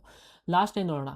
Because 6:14 has more electrons than protons. ಇಲ್ಲಿ ಏನು ಕೇಳಿದ್ದಾರೆ, more electrons than protons. But ನಮ್ಮ ಕ್ವಶನಲ್ಲಿ ಮೆನ್ಷನ್ ಮಾಡ್ಬಿಟ್ಟಿದ್ದಾರೆ ಎಲೆಕ್ಟ್ರಿಕಲಿ ನ್ಯೂಟ್ರಲ್ ಅಂತ. ಎಲೆಕ್ಟ್ರಿಕಲಿ ನ್ಯೂಟ್ರಲ್ ಅಂದ್ರೇನು, electron is equal to proton, ಎರಡು ಕೂಡ ಸೇಮ್ ನಂಬರ್ ಇರುತ್ತೆ. ಸೊ ನಮಗೆ ಏನೋ ಕಾನ್ಸೆಪ್ಟ್ ಏನು ಗೊತ್ತಿಲ್ದಲೇ, ಓಕೆನಾ, ಕಾನ್ಸೆಪ್ಟ್ ಏನು ಗೊತ್ತಿಲ್ದಲೇ ಈ ಎರಡು ಆಪ್ಷನ್ನ ಎಲಿಮಿನೇಟ್ ಮಾಡ್ಬೋದು. ಸರಿನಾ. ಅದಕ್ಕೆ ಹೇಳೋದು ಎಲಿಮಿನೇಷನ್ ಆಪ್ಷನ್ನು ತುಂಬ ಅಂದರೆ ತುಂಬ ಇಂಪಾರ್ಟೆಂಟು. ಆ ಒಂದು ಸ್ಕಿಲ್ನ ನಾವು ಡೆವಲಪ್ ಮಾಡ್ಕೋಬೇಕಂತ. ಆಪ್ಷನ್ ಯಾವುದಪ್ಪ, B is the correct answer. ಅರ್ಥ ಆಗ್ತಿದೆಯಾ? ನಿಮ್ಗೇನಾರು ಅರ್ಥ ಆಗ್ತಿದೆ ಅಂದರೆ ದಯವಿಟ್ಟು ನನಗೆ ಕಮೆಂಟಲ್ಲಿ ತಿಳಿಸ್ಕೊಡಿ, ಇನ್ನೂ ಈಸಿಯಾಗಿ ಹೇಳೋಕ್ಕೆ ನಾನು ಪ್ರಯತ್ನ ಪಡ್ತೀನಿ. ಸರಿನಾ. ಎಂಟನೇದು, which tissue in plants is primary responsible for storage and basic metabolic function in a mature organs. ಸಸ್ಯಗಳಲ್ಲಿ ಯಾವ ಅಂಗಾಂಶವು ಪ್ರೌಢ ಅಂಗಾಂಗಗಳಿಗೆ ಶೇಖರಣೆ ಮತ್ತು ಮೂಲ ಚಯಾಪಚಯ ಅಂದರೆ ಮೆಟಬಾಲಿಕ್ ಕಾರ್ಯಗಳಿಗೆ ಪ್ರಾಥಮಿಕವಾಗಿ ಕಾರಣವಾಗಿದೆ. ಸೊ ಏನರ ಬಗ್ಗೆ ಮಾತಾಡ್ತಿದ್ದಾರೆ, ಮತ್ತೆ ಟಿಶ್ಯೂ ಬಗ್ಗೆ ಮಾತಾಡ್ತಿದ್ದಾರೆ. ಯಾವ ಟಿಶ್ಯೂ? ಪ್ಲಾಂಟ್ ಟಿಶ್ಯೂ ಬಗ್ಗೆ ಮಾತಾಡ್ತಿದ್ದಾರೆ. ಓಕೆನಾ. ಸೊ ಈಗ ನಾವು ಅವಾಗಲೇ ಮೆರಿಸ್ಟಮ್ಯಾಟಿಕ್ ಟಿಶ್ಯೂ ಅಂತ ನೋಡಿದ್ವಿ, ಆಮೇಲೆ ಪರ್ಮನೆಂಟ್ ಟಿಶ್ಯೂ ಅಂತ ನೋಡಿದ್ವಿ. ಈ ಪರ್ಮನೆಂಟ್ ಟಿಶ್ಯೂ ಅಲ್ಲಿ 3 ಥರ ಟಿಶ್ಯೂ ಇದೆ, 2 ಥರ ನೋಡ್ತೀವಿ. ಒಂದು ಸಿಂಪಲ್ ಪರ್ಮನೆಂಟ್ ಟಿಶ್ಯೂ, ಇನ್ನೊಂದು ಕಾಂಪ್ಲೆಕ್ಸ್ ಪರ್ಮನೆಂಟ್ ಟಿಶ್ಯೂ. ಈ ಸಿಂಪಲ್ ಪರ್ಮನೆಂಟ್ ಟಿಶ್ಯೂ ಅಲ್ಲಿ 3 ಥರ ನೋಡ್ತೀವಿ. ಒಂದು ಸ್ಕ್ಲೆರನ್ ಕೈಮಾ ಅಂತ ಕರಿತೀವಿ, ಇನ್ನೊಂದು ಪ್ಯಾರನ್ ಕೈಮಾ ಅಂತ ಕರಿತೀವಿ, ಇನ್ನೊಂದು ಕೋಲೆನ್ ಕೈಮಾ ಅಂತ ಕರಿತೀವಿ. ಈ ಕಾಂಪ್ಲೆಕ್ಸ್ ಪರ್ಮನೆಂಟ್ ಟಿಶ್ಯೂ ಅಲ್ಲಿ ಝೈಲಮ್ ಮತ್ತು ಫ್ಲೋಯಮ್. ಓಕೆನಾ. ಇದಿಷ್ಟು ನಿಮಗೆ ನೆನಪಿರಬೇಕು. ಸೊ ನಮಗೆ ಕ್ವಶನಲ್ಲಿ ಏನು ಕೇಳಿದ್ದಾರೆ, ಯಾವ ಒಂದು tissue primary responsible for storage and basic metabolic. So storage ಅಂತ ಬಂದಾಗೆ ನಮಗೆ ಗೊತ್ತಾಗ್ಬಿಡ್ಬೇಕು. ಈಗ ನಾನು ಹೇಳಿದೆ, ಈಗ ಸಿಂಪಲ್ ಪರ್ಮನೆಂಟ್ ಟಿಶ್ಯೂ ಅಲ್ಲಿ 3 ಥರ ಐತೆ. ಒಂದು ಸ್ಕ್ಲೆರನ್ ಕೈಮಾ ಅಂತ ಕರಿತೀವಿ, ಇನ್ನೊಂದು ಪ್ಯಾರನ್ ಕೈಮಾ ಅಂತ ಕರಿತೀವಿ, ಇನ್ನೊಂದು ಕೋಲೆನ್ ಕೈಮಾ ಅಂತ ಕರಿತೀವಿ. ಸೊ ಈ ಸ್ಕ್ಲೆರನ್ ಕೈಮಾ ಅಂತ ಅಂದ್ರೆ ಏನು ಗೊತ್ತಾ, ಇದ್ರೊಳಗೆ ಡೆಡ್ ಸೆಲ್ಸ್ ಇರುತ್ತೆ. ಓಕೆನಾ. ಫಾರ್ ಎಕ್ಸಾಂಪಲ್, ಈ ಒಂದು ಬಾರ್ಕ್ ಆಫ್ ದ ಟ್ರೀ ನೋಡೋದಾದರೆ, ಓಕೆನಾ, ಬಾರ್ಕ್ ಆಫ್ ದ ಟ್ರೀ ನೋಡೋದಾದರೆ ಅಲ್ಲೇನಿರುತ್ತೆ, ಡೆಡ್ ಸೆಲ್ಸು ಇರುತ್ತೆ. ಈಗ ನೆಕ್ಸ್ಟು ಪ್ಯಾರನ್ ಕೈಮಾ ಏನು, ಈ ಪ್ಯಾರನ್ ಕೈಮಾ ನಮ್ಮ ಒಂದು ಪ್ಲ್ಯಾಂಟ್ನ ಸ್ಟೋರೇಜ್ಗಾಗಿರ್ಬೋದು, ಗ್ರೋತ್ಗಾಗಿರ್ಬೋದು ಹೆಲ್ಪ್ ಮಾಡುತ್ತೆ ಆ ಒಂದು ಟಿಶ್ಯೂಸು. ಈ ಕೋಲನ್ ಕೈಮಾ ಯಾವಾಗಲೂ ಕೂಲ್ ಆಗಿರುತ್ತೆ. ಏನು ಕೊಡುತ್ತೆ, ಫ್ಲೆಕ್ಸಿಬಿಲಿಟಿನ ಕೊಡುತ್ತೆ. ಒಂದು ಪ್ಲ್ಯಾಂಟ್ಗೆ ಫ್ಲೆಕ್ಸಿಬಿಲಿಟಿನ ಕೊಡುತ್ತೆ, ಸರಿನಾ. ಸೊ ಇಲ್ಲಿ ಏನು ಕೇಳಿದ್ದಾರೆ, ರೆಸ್ಪಾನ್ಸಿಬಲ್ ಫಾರ್ ಸ್ಟೋರೇಜ್ ಅಂತ ಕೇಳಿದ್ದಾರೆ. ಸ್ಟೋರೇಜ್ ಅಂತ ಯಾವುದು, ಪ್ಯಾರನ್ಕೈಮಾ ಅಂತ ನಾವು ಕರಿತೀವಿ. ಈ ಪ್ಯಾರನ್ಕೈಮಾದಲ್ಲಿ ಏನಿರುತ್ತೆ, ಲಿವಿಂಗ್ ಸೆಲ್ಸ್ ಇರುತ್ತೆ, ಲಿವಿಂಗ್ ಸೆಲ್ಸು ಇರುತ್ತೆ. ಆದರೆ ಡೆಡ್ ಸೆಲ್ಸ್ ಇರುತ್ತೆ ಸ್ಕ್ಲೆರನ್ಕೈಮಾದಲ್ಲಿ ಇರುತ್ತೆ. ಲಾಸ್ಟ್ ಆಪ್ಷನ್ ನೋಡಿ, ಎಪಿಡರ್ಮಿಸ್ ಅಂತ ಕೊಡ್ತಾರೆ. ಈ ಎಪಿಡರ್ಮಿಸ್ ಅಂದರೆ ಏನು, ಅದೊಂದು ಥಿನ್ ಲೇಯರ್ ಆಫ್ ಏನು, ಪ್ಲ್ಯಾಂಟ್ ಸ್ಟೆಮ್ ಅಂತ ಅಥವಾ ಪ್ಲ್ಯಾಂಟ್ ಬಾಡಿ ಅಂತ ಕರಿತೀವಿ, ಓಕೆನಾ. ಪ್ಲ್ಯಾಂಟ್ ಬಾಡಿಯ ಒಂದು ಥಿನ್ ಅಂದರೆ ಅತಿ ಚಿಕ್ಕವಾದ ಒಂದು ಲೇಯರ್, ಸರಿನಾ. ಓಕೆ, ಈಗ 9ನೇದು ನೋಡಿ, read the following 3 statements and choose the correct options. ಮೊದಲನೇದು, formula unit mass is applicable only to ionic compounds not covalent ones. ಎರಡನೇ ಸ್ಟೇಟ್ಮೆಂಟ್ ನೋಡೋಣ, formula unit mass is the sum of atomic masses of all atoms in the empirical formula of an ionic compound. Statement 3, the formula unit mass of a sodium chloride is 58.5 unit ಅಂತ ಕೇಳಿದ್ದಾರೆ. ಕನ್ನಡದಲ್ಲಿ ನೋಡೋಣ, ಕೆಳಗಿನ 3 ಹೇಳಿಕೆಗಳನ್ನು ಓದಿ ಮತ್ತು ಸರಿಯಾದ ಆಯ್ಕೆಯನ್ನು ಆರಿಸಿ. ಹೇಳಿಕೆ 1, ಸೂತ್ರ ಘಟಕ ದ್ರವ್ಯರಾಶಿಯು ಕೇವಲ ಅಯಾನ್ ಸಂಯುಕ್ತಗಳಿಗೆ ಮಾತ್ರ ಅನ್ವಯಿಸುತ್ತದೆ, ಕೋವಲನ್ಯ ಸಂಯುಕ್ತಗಳಿಗೆ ಅಲ್ಲ. ಹೇಳಿಕೆ 2, ಸೂತ್ರ ಘಟಕ ದ್ರವ್ಯರಾಶಿಯು ಅಯಾನ್ ಸಂಯುಕ್ತದ ಪ್ರಾಯೋಗಿಕ ಸೂತ್ರದಲ್ಲಿರುವ ಎಲ್ಲ ಪ್ರಮಾಣಗಳ ಪರಮಾಣು ದ್ರವ್ಯರಾಶಿಯ ಮೊತ್ತವಾಗಿದೆ ಅಂತ ಹೇಳಿದ್ದಾರೆ. ಹೇಳಿಕೆ 3 ನೋಡೋಣ, ಸೋಡಿಯಂ ಕ್ಲೋರೈಡ್ನ ಸೂತ್ರ ಘಟಕದ ದ್ರವ್ಯರಾಶಿ 58.5 ಯೂನಿಟ್ ಆಗಿದೆ, ಅಥವಾ ಅಥವಾ ಅಟೋಮಿಕ್ ಮಾಸ್ ಅಂತ ಕರಿತೀವಿ, ಆಯಿತಾ. ಅಥವಾ ವೆಯ್ಟ್ನ ಅವರು ಹೇಳ್ತಿದ್ದಾರೆ. ಸೊ ಇಲ್ಲಿ ಏನು ಗೊತ್ತಾಯಿತು ನಿಮಗೆ, ಇದೆಲ್ಲ ಒಂದು ಹೊಸ ಫಾರ್ಮುಲಾ ಅಂತ ಅನ್ಬೋದು. ನಮಗೆ ಗ್ರೂಪ್ ಡಿಲೂ ಕೂಡ ಯಾವುದೇ ಥರ ಇಂಥದ್ದೊಂದು ಕ್ವಶನ್ ಇರಲಿಲ್ಲ.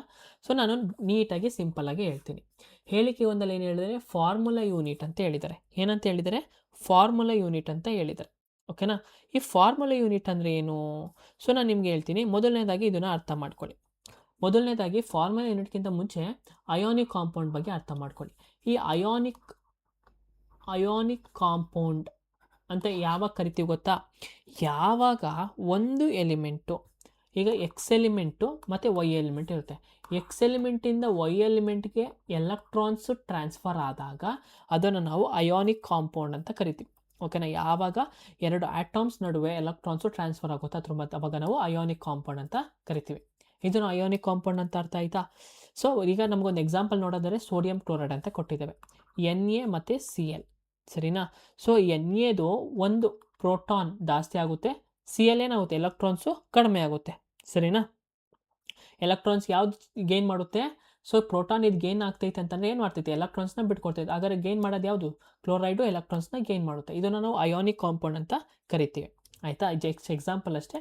ಈಗ ನೆಕ್ಸ್ಟು ಫಾರ್ಮುಲಾ ಯೂನಿಟ್ ಅಂದರೆ ಏನು, ಸೂತ್ರ ಘಟಕ ಅಂತಂದರೆ ನೋಡಿ, ಯಾವಾಗ ಈಗ ನೋಡಿ ನಾವು ಯಾವಾಗಲೇ ನೋಡಿದ್ರೆ NaCl ಅಂದರೆ ಸೋಡಿಯಂ ಕ್ಲೋರೈಡ್ ಅಂತ ತಗೊಂಡ್ವಿ, ಓಕೆನಾ.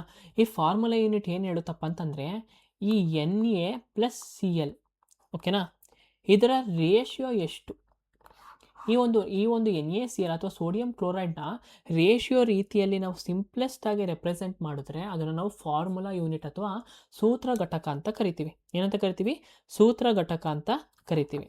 ಸೊ ಈಗ ನೋಡೋದಾದರೆ ಈ NaCl ಎಷ್ಟು ರೇಷಿಯೋದಲ್ಲಿ ಮಾಡಿದರೆ, 1 NaCl ಪ್ಲಸ್ 1:1 ರೇಷಿಯೋ ಅಂತ ಹೇಳ್ಬೋದಾ ನಾವು, 1 Cl ಅಲ್ವಾ, 1:1 ರೇಷಿಯೋ. ಸೊ ಈ ಥರ ಒಂದು ರೇಷಿಯೋನ ಸ್ಮಾಲೆಸ್ಟಾಗಿ ನಾವು ರೆಪ್ರೆಸೆಂಟ್ ಮಾಡಿದ್ರೆ ಅದನ್ನು ನಾವೇನಂತ ಕರಿತೀವಿ, ಫಾರ್ಮುಲಾ ಯೂನಿಟ್ ಅಂತ ಕರಿತೀವಿ, ಆಯಿತಾ. ಸೊ ಈಗ ನೆಕ್ಸ್ಟ್ ಇನ್ನೊಂದು ಕೊಟ್ಟಿದ್ದಾರೆ, formula unit mass is the sum of the atomic masses. ನೋಡಿ ಏನು ಹೇಳಿದೆ, formula unit masses is the sum of the atomic masses for all atoms in the empirical formula of an ionic compound. So ಇಲ್ಲಿ ಏನು ಕೇಳಿದ್ದಾರೆ, formula unit mass ಬಗ್ಗೆ ಹೇಳಿದ್ದಾರೆ. ಏನಿದು formula unit mass ಅಂದರೆ ಏನಿಲ್ಲ, simple sum of the atomic mass of all atoms, ಓಕೆನಾ. ಅಲ್ಲಿ ಯಾವ್ಯಾವ ಒಂದು ಆಟಮ್ಸ್ ಇರುತ್ತೆ ಅದ್ರ ಎಲ್ಲ ಒಂದು ಮಾಸ್ನ ಕೂಡಿದ್ರೆ ನಾವು ಫಾರ್ಮುಲಾ ಯೂನಿಟ್ ಮಾಸ್ ಅಂತ ಕರಿತೀವಿ, ಓಕೆನಾ. ಏನಂತ ಕರಿತೀವಿ, ಫಾರ್ಮುಲಾ ಯೂನಿಟ್ ಮಾಸ್ ಅಂತ ಕರಿತೀವಿ. ಫಾರ್ ಎಕ್ಸಾಂಪಲ್ ನಮಗೆ NaCl ಅವರೇ ಎಕ್ಸಾಂಪಲ್ ಕೊಟ್ಟವರಲ್ವಾ, Na ಒಂದು ಅಟಾಮಿಕ್ ಮಾಸ್ ಎಷ್ಟಪ್ಪ, ಸೋಡಿಯಂನ ಅಟಾಮಿಕ್ ಮಾಸ್ 23 ಪ್ಲಸ್ ಕ್ಲೋರಿನ್ ಎಷ್ಟಪ್ಪ, ಈ ಕ್ಲೋರಿನ್ ಎಷ್ಟು ಅಂತಂದರೆ 35.5. ಇವೆರಡು ಆ್ಯಡ್ ಮಾಡಿದ್ರೆ ಎಷ್ಟು ಸಿಗುತ್ತೆ, 58.5. ಇದನ್ನು ನಾವೇನಂತ ಕರಿತೀವಿ ಅಂತಂದರೆ ಏನಂತ ಕರಿತೀವಿ ಅಂದರೆ ಫಾರ್ಮುಲಾ ಯೂನಿಟ್ ಮಾಸ್ ಅಂತ ಕರಿತೀವಿ. ಮೂರನೇ ಸ್ಟೇಟ್ಮೆಂಟ್ ನೋಡೋಣ. The formula unit mass of sodium chloride is ನೋಡಿ ನೋಡಪ್ಪ ನಾವು ಎಕ್ಸಾಂಪಲ್ ತೊಗೊಂಡು ಮಾಡಿದ್ದೀವಿ, ಅವ್ರು ಆಗಲೇ ಸ್ಟೇಟ್ಮೆಂಟ್ 3 ಅದನ್ನೇ ಕೊಟ್ಟಿದ್ದಾರೆ, ಸರಿನಾ? ಸೊ ನಾವು ಯಾಕೆ ಈ ಫಾರ್ಮುಲಾ ಯೂನಿಟ್ ಮಾಸ್ ಅಂತ ಕರಿತೀವಿ, ಡೈರೆಕ್ಟಾಗಿ ನಾವು ಯೂನಿಟ್ ಮಾಸ್ ಅಂತಲೇ ಕರಿಬೋದಂತಂದರೆ, ಬಟ್ ನಾವು ಯಾಕಂದರೆ ಬರೀ ಅಯಾನಿಕ್ ಕಾಂಪೌಂಡ್ಸ್ ಮಾತ್ರ ನಾವು ಫಾರ್ಮುಲಾ ಯೂನಿಟ್ ಮಾಸಸ್ ಅಂತ ನಾವು ಕರಿತೀವಿ, ಇನ್ನು ಯಾವುದೇ ಥರ ಒಂದು ಕಾಂಪೌಂಡ್ಸ್ಗಳಿಗೂ ಕರೆಯಲ್ಲ. ಓಕೆನಾ? ಈಗ H2O, ಈ H2O ಅಂದ್ರೆ ಏನು? ಹೈಡ್ರೋಜನ್ ಪ್ಲಸ್ ಆಕ್ಸಿಜನ್ ಅಲ್ವಾ? ಸೊ ಇದೊಂದು ಏನು ಇದೊಂದು ಕೋವಲೆಂಟ್ ಬಾಂಡ್ ಅಂತಾನೆ ಅಥವಾ ಕೋವಲೆಂಟ್ ಕಾಂಪೌಂಡ್ ಅಂತ ಕರಿತೀವಿ. ಸೊ ಇದಕ್ಕೆಲ್ಲ ನಾವು ಈ ಥರ ಆಗಿ ಬಳಸಲ್ಲ, ಇಲ್ಲಿ ಯಾವುದೇ ಥರ ಎಲೆಕ್ಟ್ರಾನ್ಸು ಎಕ್ಸ್ಚೇಂಜ್ ಆಗಲ್ಲ. ಸೊ ಎಲ್ಲಿ ಎಲೆಕ್ಟ್ರಾನ್ಸ್ ಟ್ರಾನ್ಸ್ಫರ್ ಆಗುತ್ತೋ ಅದನ್ನು ಅಯೋನಿಕ್ ಕಾಂಪೌಂಡ್ಸ್ ಅಂತ ಕರಿತೀವಿ. ಆ ಅಯೋನಿಕ್ ಕಾಂಪೌಂಡ್ಸ್ಗಳಲ್ಲಿ ಈ ಒಂದು ಫಾರ್ಮುಲಾ ಯೂನಿಟ್ಟು ಮತ್ತು ಫಾರ್ಮುಲಾ ಯೂನಿಟ್ ಮಾಸಸ್ನ ನಾವು ಬಳಸ್ತೀವಿ. ಓಕೆನಾ? ಅರ್ಥ ಆಯ್ತಾ?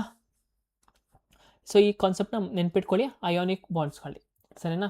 ಸೊ ಈಗ ನೋಡೋದಾದರೆ ಯಾವ ಸ್ಟೇಟ್ಮೆಂಟ್ ಕರೆಕ್ಟ್ ಇತ್ತು? Formula unit masses is applicable only to ionic compounds, not covalent ones. Covalent ಅಂತಂದರೆ ಎಕ್ಸಾಂಪಲ್ ನೋಡಿ H2O, ಇದಕ್ಕೆ ಅಪ್ಲೈ ಆಗಲ್ಲ. ಇದಕ್ಕೆ ಈ ಥರದ ಮಾಸ್ನ ನಾವಂತ ಕರಿತೀವಿ, ಮಾಲಿಕ್ಯುಲರ್ ಮಾಸ್ ಅಂತ ಕರಿತೀವಿ. ಮಾಲಿಕ್ಯುಲರ್ ಮಾಸ್ ಅಂತ ಕರಿತೀವಿ. ಓಕೆನಾ? ನೀವು ಓದಿರ್ಬೇಕಾದ್ರೆ ಗೊತ್ತು, molecular mass of this, molecular mass of thus ಅಂತ ಕೊಡ್ತಾರೆ. ಬಟ್ ಅಯೋನಿಕ್ ಕಾಂಪೌಂಡ್ಸ್ಗೆ ಅವ್ರು ಏನಂತ ಕೊಡ್ತಾರೆ? ಫಾರ್ಮುಲಾ ಯೂನಿಟ್ ಮಾಸ್ ಅಂತ ಕೊಡ್ತಾರೆ. ಆಯಿತಾ? ಸೊ ಮೊದಲನೇದು ಕರೆಕ್ಟು, ಎರಡನೇದು ಕರೆಕ್ಟು, ಮೂರನೇದು ಕೂಡ ನಮಗೆ ಕರೆಕ್ಟು. ಸೊ ಆಪ್ಷನ್ ಏನು? All 3 are correct. All 3 are correct. Option B is the correct answer. ಅರ್ಥ ಆಗ್ತಿದೆಯಾ ಹೇಗೆ ಅಂತ? ಇನ್ನು 10ನೇದು, which of the following is the characteristic feature of the all organic compounds? So ಈಗ ಎಲ್ಲ ಸಾವಯವ ಸಂಯುಕ್ತಗಳ ವಿಶಿಷ್ಟ ಲಕ್ಷಣಗಳಿಗೆ ಲಕ್ಷಣ ಕೆಳಗಿನ ಯಾವುಗಳಲ್ಲಿ ಯಾವುದು? ಸೊ ಲಕ್ಷಣ ಅಂದ್ರೇನು? ಕ್ಯಾರೆಕ್ಟರಿಸ್ಟಿಕ್ಸ್ ಬಗ್ಗೆ ಕೇಳ್ತಾರೆ. ಸೊ ಈಗ ನಮಗೆ ಏನಪ್ಪ ಅಂತಂದರೆ ಕೀವರ್ಡ್ ಯಾವುದು? Organic compound. Organic compounds. So ನಮಗೆ ಕ್ವಶನ್ ಯಾವುದು? ಕಾಂಪೌಂಡ್ಸ್ ಮೇಲೆ ಗೊತ್ತಿರಬೇಕು. ಓಕೆನಾ? ಏನು ಗೊತ್ತಿರಬೇಕು? ಕಾಂಪೌಂಡ್ಸ್ ಮೇಲೆ ನಮಗೆ ಗೊತ್ತಿರಬೇಕು. ಕಾಂಪೌಂಡ್ಸ್ ಮೇಲೆ ನಮಗೆ ಜಾಸ್ತಿ ಕ್ವಶನ್ಸ್ ಬರ್ತಿದೆ. ಸೊ ಕಾಂಪೌಂಡ್ಸ್, ಆರ್ಗ್ಯಾನಿಕ್ ಕಾಂಪೌಂಡ್ಸ್ ಅಂದ್ರೇನು? ಅದಕ್ಕೆ ಜನರಲ್ ಆಗಿ ಯಾವಾಗಲೂ ಏನಿರುತ್ತೆ? ಕಾರ್ಬನ್ ಇರುತ್ತೆ. ಓಕೆನಾ? ಆರ್ಗ್ಯಾನಿಕ್ ಕಾಂಪೌಂಡ್ಸಲ್ಲಿ ಯಾವಾಗಲೂ ಮೇನ್ ಎಲಿಮೆಂಟ್ ಯಾವುದಪ್ಪ ಅಂತಂದರೆ ಕಾರ್ಬನ್ ಅಂತ ಕರಿತೀವಿ. ಬರ್ಕೊಬಿಡಿ, ಆರ್ಗ್ಯಾನಿಕ್ ಎಲಿಮೆಂಟ್ಸಲ್ಲಿ ಮೇನ್ ಎಲಿಮೆಂಟ್ ಯಾವುದು? ಕಾರ್ಬನ್, ಸರಿನಾ? ಎಕ್ಸಾಂಪಲ್ ನೋಡೋದಾದರೆ CH4 ಅಂದರೆ ಮೀಥೇನ್ ಅಂತ ಕರಿತೀವಿ.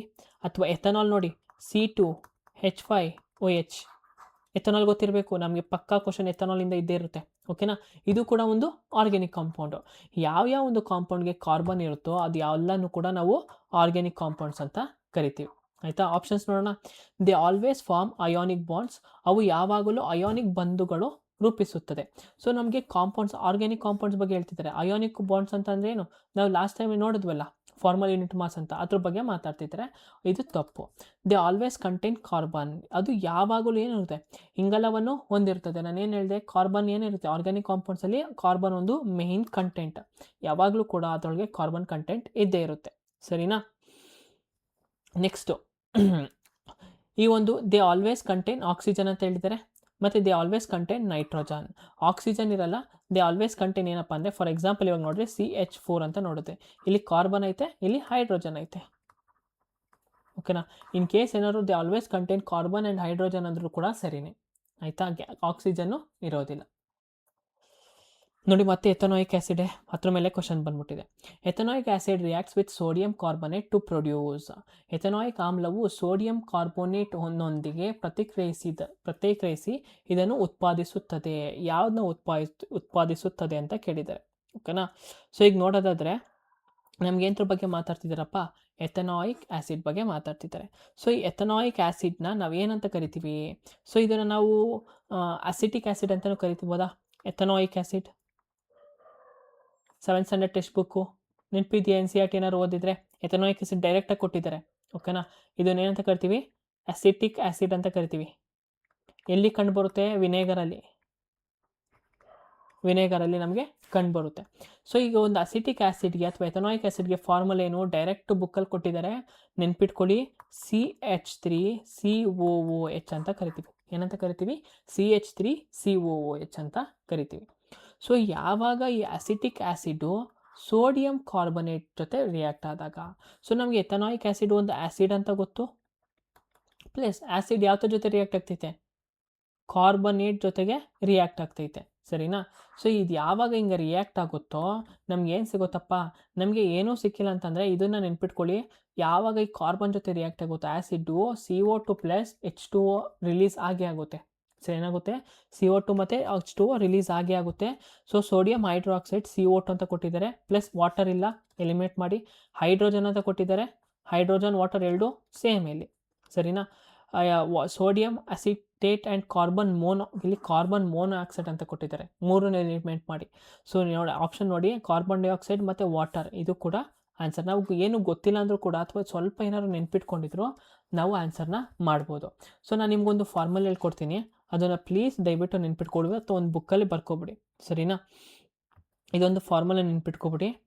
ಯಾವಾಗ ಆ್ಯಸಿಡು ಪ್ಲಸ್ ಕಾರ್ಬೋನೇಟ್ ರಿಯಾಕ್ಟ್ ಆಗುತ್ತೋ ಇದೇನು ಪ್ರೊಡ್ಯೂಸ್ ಮಾಡುತ್ತೆ, ಸಾಲ್ಟ್ನ ಪ್ರೊಡ್ಯೂಸ್ ಮಾಡುತ್ತೆ, ಆಯಿತಾ? ಇದ್ರ ಜೊತೆಗೆ CO2 ಪ್ಲಸ್ H2O ರಿಲೀಸ್ ಮಾಡುತ್ತೆ, ಸರಿನಾ? ಸ್ಟ್ರೈಟಾಗಿ ಬರ್ಕೊಳ್ಳಿ, ಒಂದು ಫಾರ್ಮುಲಾ ನೆನ್ಪಿಟ್ಕೊಳ್ಳಿ, acid plus carbonate give rise to salt plus CO2 plus H2O ಅಂತ ನಾವು ಕರಿತೀವಿ, ಆಯಿತಾ?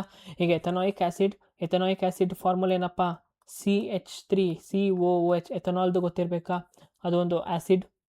ಆಮೇಲೆ ನೆಕ್ಸ್ಟ್ ಸೋಡಿಯಂ ಕಾರ್ಬನೇಟ್ ಫಾರ್ಮುಲಾ ಏನು, ಸೋಡಿಯಂ ಕಾರ್ಬನೇಟ್. ಸೊ ನೋಡಿ ಕ್ವಶನಲ್ಲಿ ಯಾವ್ದು ಕೇಳಿರ್ತಾರೆ ಅದ್ರ ಫಾರ್ಮುಲಾ ನಮಗೆ ತುಂಬ ಇಂಪಾರ್ಟೆಂಟು.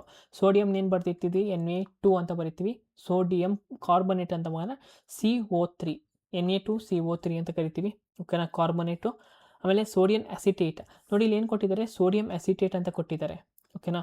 ಸೋಡಿಯಂ ಅಸಿಟೇಟ್ ಅಂದರೆ ಇದೊಂದು ಸಾಲ್ಟ್ ಅಥವಾ ಏನಂತ ಕರಿತೀವಿ, ಅಸಿಟಿಕ್ ಆ್ಯಸಿಡ್ ಅಂತ ಕರಿತೀವಿ, ಓಕೆನಾ. ಇದ್ರ ಫಾರ್ಮುಲಾ ಏನಪ್ಪ ಅಂತಂದರೆ CH3COO, sodium acetate, CH3COO, sodium ಅಂತಂದರೆ Na ಬರುತ್ತೆ, COON Na, ಓಕೆನಾ, CH3COO Na, ಓಕೆನಾ. ಇದಿಷ್ಟು ನಮಗೆ ಗೊತ್ತಿರಬೇಕು. ಈಗ 12ನೇ question, the quality and the taste of the honey mainly depends on which of the following factors. ಜೇನುತುಪ್ಪದ ಗುಣಮಟ್ಟ ಮತ್ತು ರುಚಿಯು ಮುಖ್ಯವಾಗಿ ಕೆಳಗಿನ ಯಾವ ಅಂಶಗಳ ಮೇಲೆ ಅವಲಂಬಿತವಾಗಿರುತ್ತದೆ. ಸೊ ಏನು ಕೇಳ್ತಿದ್ದಾರೆ, ಒಂದು ಜೇನುತುಪ್ಪ ಒಂದು ಹೆಚ್ಚು ಕ್ವಾಲಿಟಿ ಆಗೈತೆ ಅಥವಾ ಫುಲ್ಲು ಟೇಸ್ಟ್ಫುಲ್ ಆಗೈತೆ ಅಂದರೆ ಅದಕ್ಕೆ ಕಾರಣ ಏನಪ್ಪ ಅಂತ ಕೇಳಿದ್ದಾರೆ. ಸೊ ಜೇನುತುಪ್ಪ ಯಾರು ಕ್ರಿಯೇಟ್ ಮಾಡುತ್ತೆ, ಜೇನುಗಳು ಕ್ರಿಯೇಟ್ ಮಾಡುತ್ತೆ, ಯಾವುದು ಬೀಸ್. ಆ ಒಂದು ಜೇನುತುಪ್ಪನ ಕ್ರಿಯೇಟ್ ಮಾಡೋಕ್ಕೆ ಅದು ರಾ ಮೆಟೀರಿಯಲ್ಸ್ನ ತೊಗೊಬರ್ಬೇಕು, ಏನು ರಾ ಮೆಟೀರಿಯಲ್ಸ್ನ ತರಬೇಕು.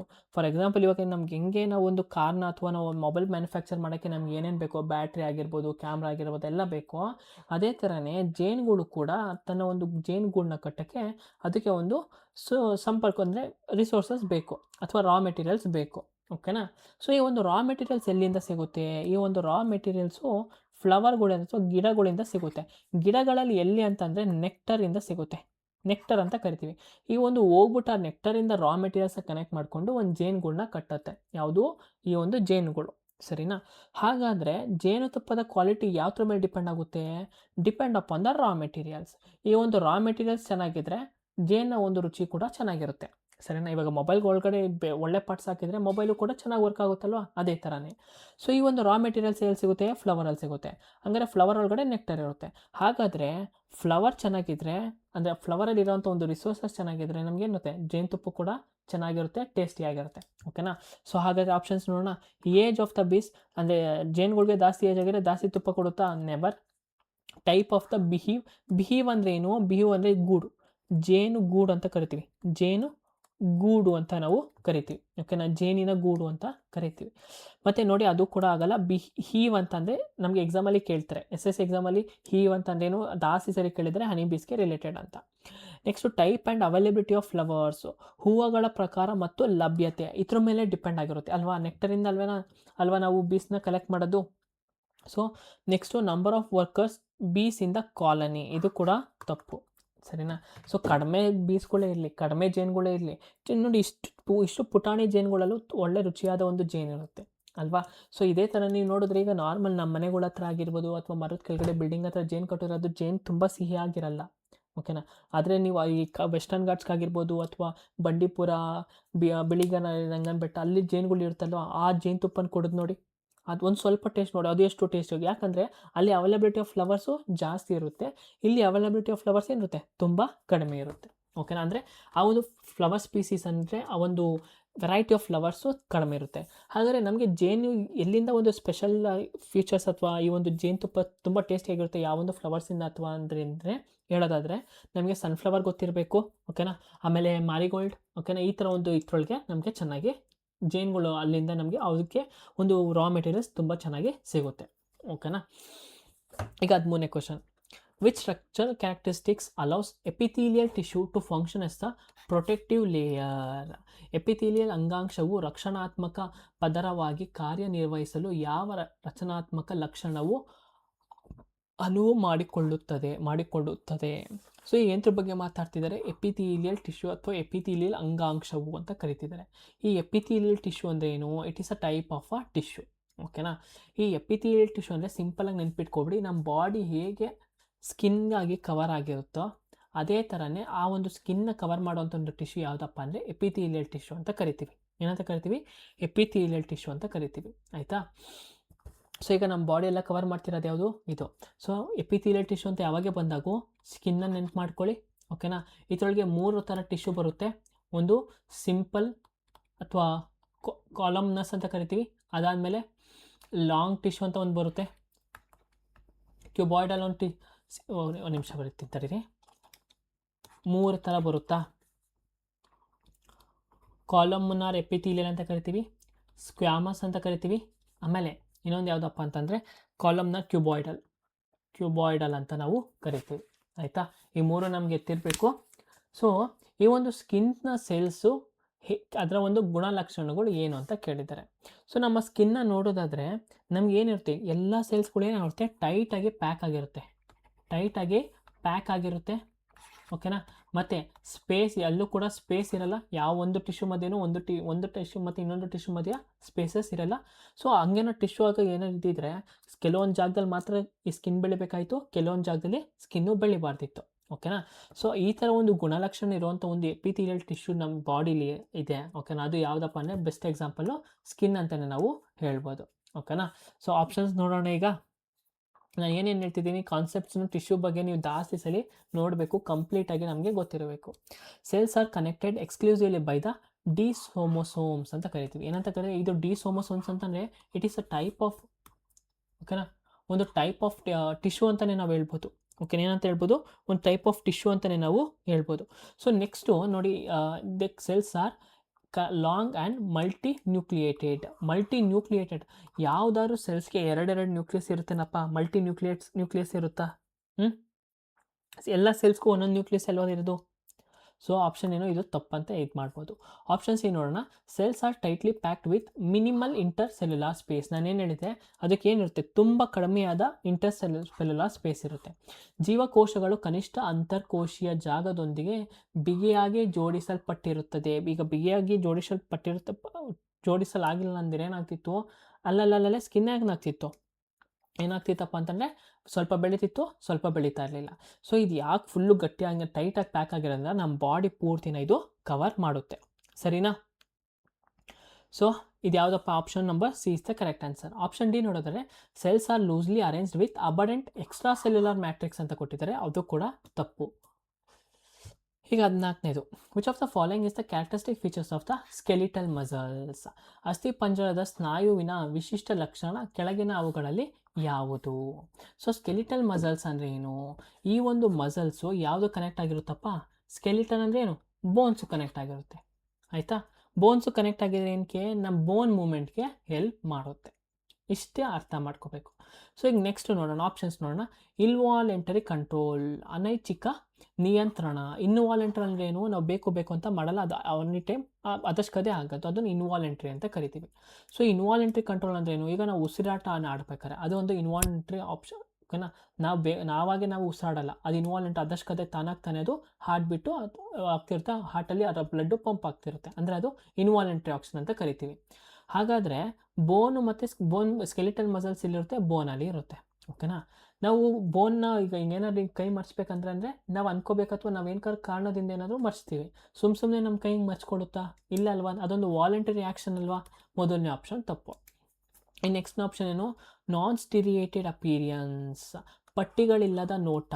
ಈಗ ಈ ಬೋನ್ ಮಸಲ್ಸ್ ಸ್ಕೆಲಿಟಲ್ ಮಸಲ್ಸ್ ಹೇಗಿರುತ್ತಪ್ಪ ಅಂದರೆ, ಇದೊಂದು ಬೋನ್ ಅಂತ ಅಂದರೆ ಈ ಬೋನ್ನ ಮೈಕ್ರೋಸ್ಕೋಪಲ್ಲಿ ನೋಡಿದಾಗ ಅದ್ರ ಮೇಲೆ ಏನಿರುತ್ತಪ್ಪ ಅಂದರೆ ಸಣ್ಣ ಸಣ್ಣ ಸಣ್ಣ ಸಣ್ಣ ಸಣ್ಣ ಏನಿರುತ್ತೆ, ಮಾರ್ಕ್ ಇರುತ್ತೆ. ಓಕೆನಾ. ಈಗ ನಮ್ಮ ಬಟ್ಟೆ ಹೊಲ್ಸಿರ್ತೀರಾ, ಈ ಹೊಲ್ಸಿರೋ ಅಥವಾ ನೇಯ್ದಿರೋ ಬಟ್ಟೆನ ನೀವು ತುಂಬ ಹತ್ರದಿಂದ ನೋಡಿದ್ರೆ ಏನಾಗುತ್ತೆ, ಸಣ್ಣ ಸಣ್ಣ ಸಣ್ಣ ಸಣ್ಣ ಲೈನ್ ಕಾಣಿಸಲ್ವಾ, ಆ ಥರ ಒಂದು ಲೈನ್ನ ಕಾಣಿಸುತ್ತೆ. ಅದನ್ನು ನಾವೇನಂತ ಕರಿತೀವಿ ಅಂತಂದರೆ ಪಟ್ಟಿಗಳು ಅಂತ ಕರಿತೀವಿ, ಅಥವಾ ಸ್ಟಿರೇಟೆಡ್ ಅಂತ ಕರಿತೀವಿ. ಓಕೆನಾ. ಹಾಗಾದರೆ ಈ ಒಂದು ಸ್ಕೆಲಿಟಲ್ ಮಸಲ್ಸಲ್ಲಿ ಯಾವ ಥರ ಇರುತ್ತಪ್ಪ ಅಂದರೆ ಸ್ಟಿರೇಟೆಡ್ ಅಪಿರೆನ್ಸ್ ಇರುತ್ತೆ, ಅಂದರೆ ಪಟ್ಟಿಗಳ ನೋಟ ಇರುತ್ತೆ. ಓಕೆನಾ. ಏನಿರುತ್ತೆ, ಪಟ್ಟಿಗಳ ಒಂದು ನೋಟ ಇರುತ್ತೆ. Option C is the correct answer. D ನೋಡಿ, ಸಿಂಗಲ್ ಮತ್ತು ಸೆಂಟ್ರಲ್ ನ್ಯೂಕ್ಲಿಯಸ್ ಅಂತ ಕೊಟ್ಟಿದ್ದಾರೆ. ಅದು ಸಿಂಗಲ್ ಆಗಿರಲ್ಲ, ಎಷ್ಟೊಂದು ಥರ ಇರುತ್ತೆ. ಸರಿನಾ. ಮತ್ತು ನ್ಯೂಕ್ಲಿಯಸ್ ಇಲ್ಲಿ ಕೊಟ್ಟಿದ್ದಾರೆ ಸೆಂಟ್ರಲ್ ನ್ಯೂಕ್ಲಿಯಸ್ ಅಂತ. ಇದು ಯಾವುದಕ್ಕೂ ಒಂದು ಸ್ಕೆಲಿಟಲ್ ಮಸಲ್ಸ್ಗೆ ಇದು ಸೂಚಿಸ್ತಾ ಇಲ್ಲ. ಸೊ ಆಪ್ಷನ್ ಯಾವುದಪ್ಪ, option C is the correct answer. ಈಗ ನೆಕ್ಸ್ಟ್ ನೋಡೋದಾದರೆ 15ನೇ question. A concave mirror produces a virtual, erect, magnified image when the object is positioned. ವಸ್ತುವನ್ನು ಡ್ಯಾಶ್ ಇರಿಸಿದಾಗ ನಮ್ಮ ದರ್ಪಣವು ಕಾಲ್ಪನಿಕ, ನೇರವಾದ ಮತ್ತು ದೊಡ್ಡವಾದ ಬಿಂಬವನ್ನು ಉಂಟು ಮಾಡುತ್ತದೆ. ಸೊ ಇಲ್ಲಿ ಏನರ ಬಗ್ಗೆ ಮಾತಾಡ್ತಿದ್ದಾರೆ, ಕಾನ್ಕೇವ್ ಮಿರರ್ ಬಗ್ಗೆ ಮಾತಾಡ್ತಿದ್ದಾರೆ. ಓಕೆನಾ. ಕಾನ್ಕೇವ್ ಮಿರರ್ ಅಂದ್ರೆ ಏನು, ಬರ್ಜ್ಡ್ ಏನು ಔಟ್ವರ್ಡ್. ಓಕೆನಾ, ಬರ್ಜ್ಡ್ ಔಟ್ವರ್ಡ್ ಅಂತ ಕರಿತೀವಿ. ಅಥವಾ ಸಿಂಪಲ್ ಆಗಿ ಹೇಳೋದಾದ್ರೆ ನಾವು ಕರ್ವ್ಡ್ ಇನ್ವರ್ಡು, ಬರ್ಜ್ಡ್ ಔಟ್ವರ್ಡ್, ಕರೆಕ್ಟಾಗಿ ಹೇಳಿದ್ದೀನಿ. ಸೊ ಈಗ ಸಿಂಪಲಾಗಿ ಹೇಳೋದಾದರೆ ಏನಾಗುತ್ತೆ ನೋಡಿ, ಈ ಕಡೆ ಒಳಗಡೆ ರಿಫ್ಲೆಕ್ಟ್ ಆಗುತ್ತೆ. ಸೊ ನಮಗೆ 3 ಪಾಯಿಂಟ್ ನೆನಪಿರಬೇಕು. ಮಡ್ಡನ ಅಂದರೆ ಈ ಸ್ಪಿಯರ್ನ ಸೆಂಟರ್ ಏನಂತ ಕರಿತೀವಿ ನಾವು, ಸೆಂಟರ್ ಆಫ್ ಕರ್ವೇಚರ್ ಅಂತ ಕರಿತೀವಿ. ಈ ಸ್ಪಿರಿಕಲ್ ಮೆಥಡ್ನ ಸೆಂಟರ್ ಪಾರ್ಟ್, ಈ ಪಾರ್ಟ್ನ ಏನಂತ ಕರಿತೀವಿ ನಾವು, ಈ ಪಾರ್ಟ್ನ ಪಿ ಅಂತ ಕರಿತೀವಿ. ಓಕೆನಾ. ಈ ಸೆಂಟರ್ ಆಫ್ ಕರ್ವೇಚರ್ ಅಥವಾ ಈ ಒಂದು ರೇಡಿಯಸ್ನ ಅರ್ಧ ಭಾಗನ ಏನಂತ ಕರಿತೀವಿ ನಾವು, ಎಫ್ ಅಂತ ಕರಿತೀವಿ, ಅಥವಾ ಫೋಕಸ್ ಅಂತ, ಪ್ರಿನ್ಸಿಪಲ್ ಫೋಕಸ್ ಅಂತ ನಾವು ಕರಿತೀವಿ. ಓಕೆನಾ. ಇದಿಷ್ಟು ನಮಗೆ ಗೊತ್ತಿರಬೇಕು. ಮತ್ತು ಈ ಒಂದು ಆರ್ಡರ್ ನೆನ್ಪಿಟ್ಕೊಳ್ಳಿ, ಸಿ ಎಫ್ ಪಿ. ಓಕೆನಾ. ಈ ಆರ್ಡರ್ನ ಯಾವಾಗಲೂ ಕೂಡ ನೆನ್ಪಿಟ್ಕೊಳ್ಳಿ, ನಮಗೆ ಎಕ್ಸಾಮಲ್ಲಿ ಅಥವಾ ಈ ಒಂದು ಮಿರರ್ ಕಾನ್ಸೆಪ್ಟಲ್ಲಿ ನಮಗೆ ಅಂದರೆ ಯೂಸ್ಫುಲ್ ಆಗುತ್ತೆ. ಈಗ ನೆಕ್ಸ್ಟು 3 ಕೀ ಟರ್ಮ್ಸ್ ಕೊಟ್ಟಿದ್ದಾರೆ. ಒಂದು ವರ್ಚುವಲ್ ಅಂತ. ವರ್ಚುವಲ್ ಅಂದರೆ ಏನು, ಆ ಒಂದು ಇಮೇಜು ಸ್ಕ್ರೀನ್ ಮೇಲೆ ಫಾರ್ಮ್ ಆಗೋಕ್ಕೆ ಆಗಲ್ಲ, ಅದನ್ನು ವರ್ಚುವಲ್ ಅಂತ ಕರಿತೀವಿ.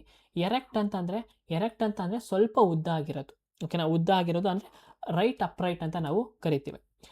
ಮ್ಯಾಗ್ನಿಫೈಡ್ ಇಮೇಜ್ ಅಂತಂದರೆ ಈ ಒಂದು ಆಬ್ಜೆಕ್ಟ್ಗಿಂತ ಅಥವಾ ಈ ಒಂದು ಗೊಂಬೆ ಇರುತ್ತೆ, ಈ ಒಂದು ಗೊಂಬೆಗಿಂತ ನಮಗೆ ಇಮೇಜು ನೆಕ್ಸ್ಟು ಏನಾಗುತ್ತೆ, ದೊಡ್ಡದಾಗಿ ಕಾಣಿಸೋದನ್ನು ನಾವು ಮ್ಯಾಗ್ನಿಫೈಡ್ ಇಮೇಜ್ ಅಂತ ಕರಿತೀವಿ.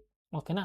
ಸೊ ಕಾನ್ಕೇವ್ ಮಿರರಲ್ಲಿ ಆಬ್ಜೆಕ್ಟ್ನ ಎಲ್ಲಿ ಮಡಗಿದ್ರೆ ನಮಗೆ ವರ್ಚುವಲ್ ಇಮೇಜ್ ಇರಬೇಕು, ಎರೆಕ್ಟ್ ಇಮೇಜ್ ಇರಬೇಕು, ಮತ್ತು ಮ್ಯಾಗ್ನಿಫೈಡ್ ಇಮೇಜ್ ಇರಬೇಕು ಅಂತ ಕೇಳಿದ್ದಾರೆ. ಸರಿನಾ. ಇದಕ್ಕೆ ನಾನೊಂದು ರೂಲ್ ಹೇಳ್ಕೊಡ್ತೀನಿ. ಯಾವಾಗ ನಾವು ಎಫ್ ಮತ್ತು ಪಿ ನಡುವೆ ಆಬ್ಜೆಕ್ಟ್ ಇರುತ್ತೋ ಆವಾಗ ನಮಗೆ ವಿ ಇ ಎಮ್ ಅಂತ ಕರಿತೀವಿ, ವೆಮ್ ಅಂತ ಕರಿತೀವಿ. ಅಂದರೆ ವರ್ಚುವಲು, ಎರೆಕ್ಟು, ಮ್ಯಾಗ್ನಿಫೈಡು. ಓಕೆನಾ. ಸೊ ಇದನ್ನು ನೀವು ನೆನ್ಪಿಟ್ಕೊಬಿಡಿ. ಸೊ ಯಾವಾಗ ಈ ಪ್ರಿನ್ಸಿಪಲ್ ಫೋಕಸ್ ಮಧ್ಯ ಆಬ್ಜೆಕ್ಟ್ ಇರುತ್ತೋ ನಮ್ಗೆ ಆವಾಗ ಬಿಂಬ ಕಾಣಿಸೋದಂದರೆ ಆ ಒಂದು ಇಮೇಜ್ ಫಾರ್ಮ್ ಆದಾಗ ಏನು ಕಾಣಿಸುತ್ತೆ, ವರ್ಚುವಲ್ಲು, ಎರೆಕ್ಟು, ಮ್ಯಾಗ್ನಿಫೈಡ್ ಆಗಿ ಕಾಣಿಸುತ್ತೆ. ಓಕೆನಾ. ಸೊ ಈ ಥರ ನಾನು ಹೇಳೋದಿಷ್ಟೇ, ಕಾನ್ಕೇವ್ ಕಾನ್ವೆಕ್ಸ್ ಮಿರರಲ್ಲಿ ನಿಮಗೆ ಈ ಥರ ಇರುತ್ತೆ, ಅಲ್ಲಿ ಇಮೇಜ್ ಇದ್ದಾಗ ಯಾವ್ಯಾವ ಥರ ಇಮೇಜ್ ಬರುತ್ತೆ ಅಂತ. ಸೊ ಅದೊಂದು ಬಾಕ್ಸ್ನ ನೀವು ಕಲ್ತ್ಕೊಬಿಟ್ರೆ ನೀವು ಇಮೇಜ್ ಎಲ್ಲ ಒಂದು ಕ್ವಶನ್ಸ್ನು ನೀವು ಕಾನ್ಕೇವ್ ಕಾನ್ವೆಕ್ಸಲ್ಲಿ ನೀವು ಆರಾಮಾಗಿ ಮಾಡ್ಬೋದು. ಓಕೆನಾ. ಅರ್ಥ ಆಗ್ತಿದೆಯಾ. ಸೊ ಆಪ್ಷನ್ ಏನಪ್ಪ, option C is the correct answer. Between the focus and the pole ಅಂತ ನಾವು ಕರಿತೀವಿ. ಸರಿನಾ. ನೋಡೋದ್ರೆ ಇಲ್ಲಿ ನೋಡ್ಬೋದು ನೀವು ನೋಡಿ ಈ ಥರ. ಓಕೆನಾ. ನಾನು ಹಾಕಿರ್ತೀನಿ, ಟೆಲಿಗ್ರಾಮ್ ಚಾನಲಲ್ಲಿ ನಾನು ಹಾಕಿರ್ತೀನಿ, ಆರಾಮಾಗಿ ಕುತ್ಕೊಂಡು ನೀವು ಓದ್ಕೊಳ್ಳಿ. ಸರಿನಾ. ಸೊ ಪ್ರಾಕ್ಟೀಸ್ ಮಾಡಿ. ನಿಮಗೆ ಪ್ರಾಬ್ಲಮ್ಸ್ ಆಗ್ತಿಲ್ಲ ಅಂತಂದರೆ ಒಂದು ಫಾರ್ಮುಲಾ ನೆನ್ಪಿಟ್ಕೊಳ್ಳಿ. ಓಕೆನಾ. ಒಂದು ಸ್ಟೂಡೆಂಟು ಒಂದು ಫಾರ್ಮುಲಾ ಮಾಡಿ ಕಳಿಸಿದ್ರು, ಸಕ್ಕತ್ತಾಗಿತ್ತು. ಓಕೆನಾ. ಒಂಥರ ಚೆನ್ನಾಗಿತ್ತು. ಅವರು ನಾನು ಏನು ಹೇಳಿದೆ ಅದನ್ನೆಲ್ಲ ಕೂಡ ಒಂದು ಲಿಸ್ಟ್ ಮಾಡಿಕೊಂಡು ಅದ್ರ ಮೇಲೆ ಮಾಡಿದ್ದಾರೆ. ಮತ್ತು ಇನ್ನೇ ಆದವ್ರು ಬೇಕಂತ ಕೇಳಿದ್ರು, ಇಲ್ಲ ಸರ್ ಸಾಕು ಅಂತ ನಾನು ಹೇಳಿದೆ. ಇದೇ ಥರ ಮಾಡ್ಕೊಳ್ಳಿ, ಫಾರ್ಮುಲಾಸ್ ಕಟ್ ಮಾಡ್ಕೊಳ್ಳಿ, ಪ್ರಾಕ್ಟೀಸ್ ಮಾಡಿ, ಡೈಲಿ 1 ಅವರ್ ಕೊಡಿ ಸಾಕು. ಓಕೆನಾ. ನೀವು 10 ಅವರ್ ಏನು ಅಂತ ಇಲ್ಲ, ಕೆಲ್ಸಕ್ಕೆ ಹೋಗೋರು ಅಷ್ಟೇ, ಕೆಲ್ಸಕ್ಕೆ ಹೋಗ್ತಿಲ್ದರು ಅಷ್ಟೇ. ನಾನು ಹೇಳೋದಿಷ್ಟೇ, ನಾವು ದಿನಕ್ಕೆ 10 ಅವರ್ ಓದೋ ಬದಲು ದಿನಕ್ಕೆ 1 ಅವರ್ ಓದ್ಬಿಟ್ಟು 10 ದಿನ ಕಂಟಿನ್ಯೂಸ್ ಆಗಿ ಓದೋಣ. ಓಕೆನಾ. ಮೆಮೊರಿ ಪವರ್ ಬೇಕು ನಮಗೆ ಇಲ್ಲಿ ಟ್ಯಾಲೆಂಟ್ ಬೇಕಾಗಿಲ್ಲ, ನಮ್ಗೆ ಇಲ್ಲಿ ಬೇಕಾಗಿರೋದು ಸ್ಕಿಲ್ಲು. ಓಕೆನಾ. ಸೊ ದಯವಿಟ್ಟು ಕನ್ಸಿಸ್ಟೆನ್ಸಿನ ಮೇಂಟೈನ್ ಮಾಡಿ. ಇದ್ರೊಳಗೆ ಯಾವುದೇ ಕ್ವೆಶ್ಚನ್ ಅರ್ಥ ಆಗಿಲ್ಲ ಅಂದ್ರೂ ಡೈರೆಕ್ಟ್ ನನಗೆ ವಾಟ್ಸಪ್ಪಲ್ಲಿ ಮೆಸೇಜ್ ಮಾಡಿ. So thanks for watching. ಇನ್ನು ಯಾರು ನಮ್ಮ ಚಾನಲ್‌ಗೆ ಸಬ್ಸ್ಕ್ರೈಬ್ ಆಗಿಲ್ಲ ದಯವಿಟ್ಟು ಸಬ್ಸ್ಕ್ರೈಬ್ ಆಗಿ, ಮತ್ತು ವೀಡಿಯೋನ ಲೈಕ್ ಮಾಡಿ, ಹೈಪ್ ಮಾಡಿ. ಓಕೆನಾ? ಹೈಪ್ ಮಾಡಿದಾಗ ಏನಾಗುತ್ತೆ, ಎಲ್ಲ ಒಂದು ಸ್ಟೂಡೆಂಟ್ಸ್‌ಗೂ ಅಂದರೆ ಇನ್ನಷ್ಟು ಜಾಸ್ತಿ ವ್ಯೂಸ್ ನಮಗೆ ಬರುತ್ತೆ. ಅಂದರೆ ನಮ್ಮ ಒಂದು ಕ್ಲಾಸಸ್ಸು ಬೇರೆ ಎಲ್ಲ ಸ್ಟೂಡೆಂಟ್ಸ್‌ಗೂ ತಲುಪಬೇಕನ್ನೋ ಒಂದು ಆಸೆ ನಮಗೆ. ಓಕೆನಾ? So thank you so much. Meet you in the next lecture.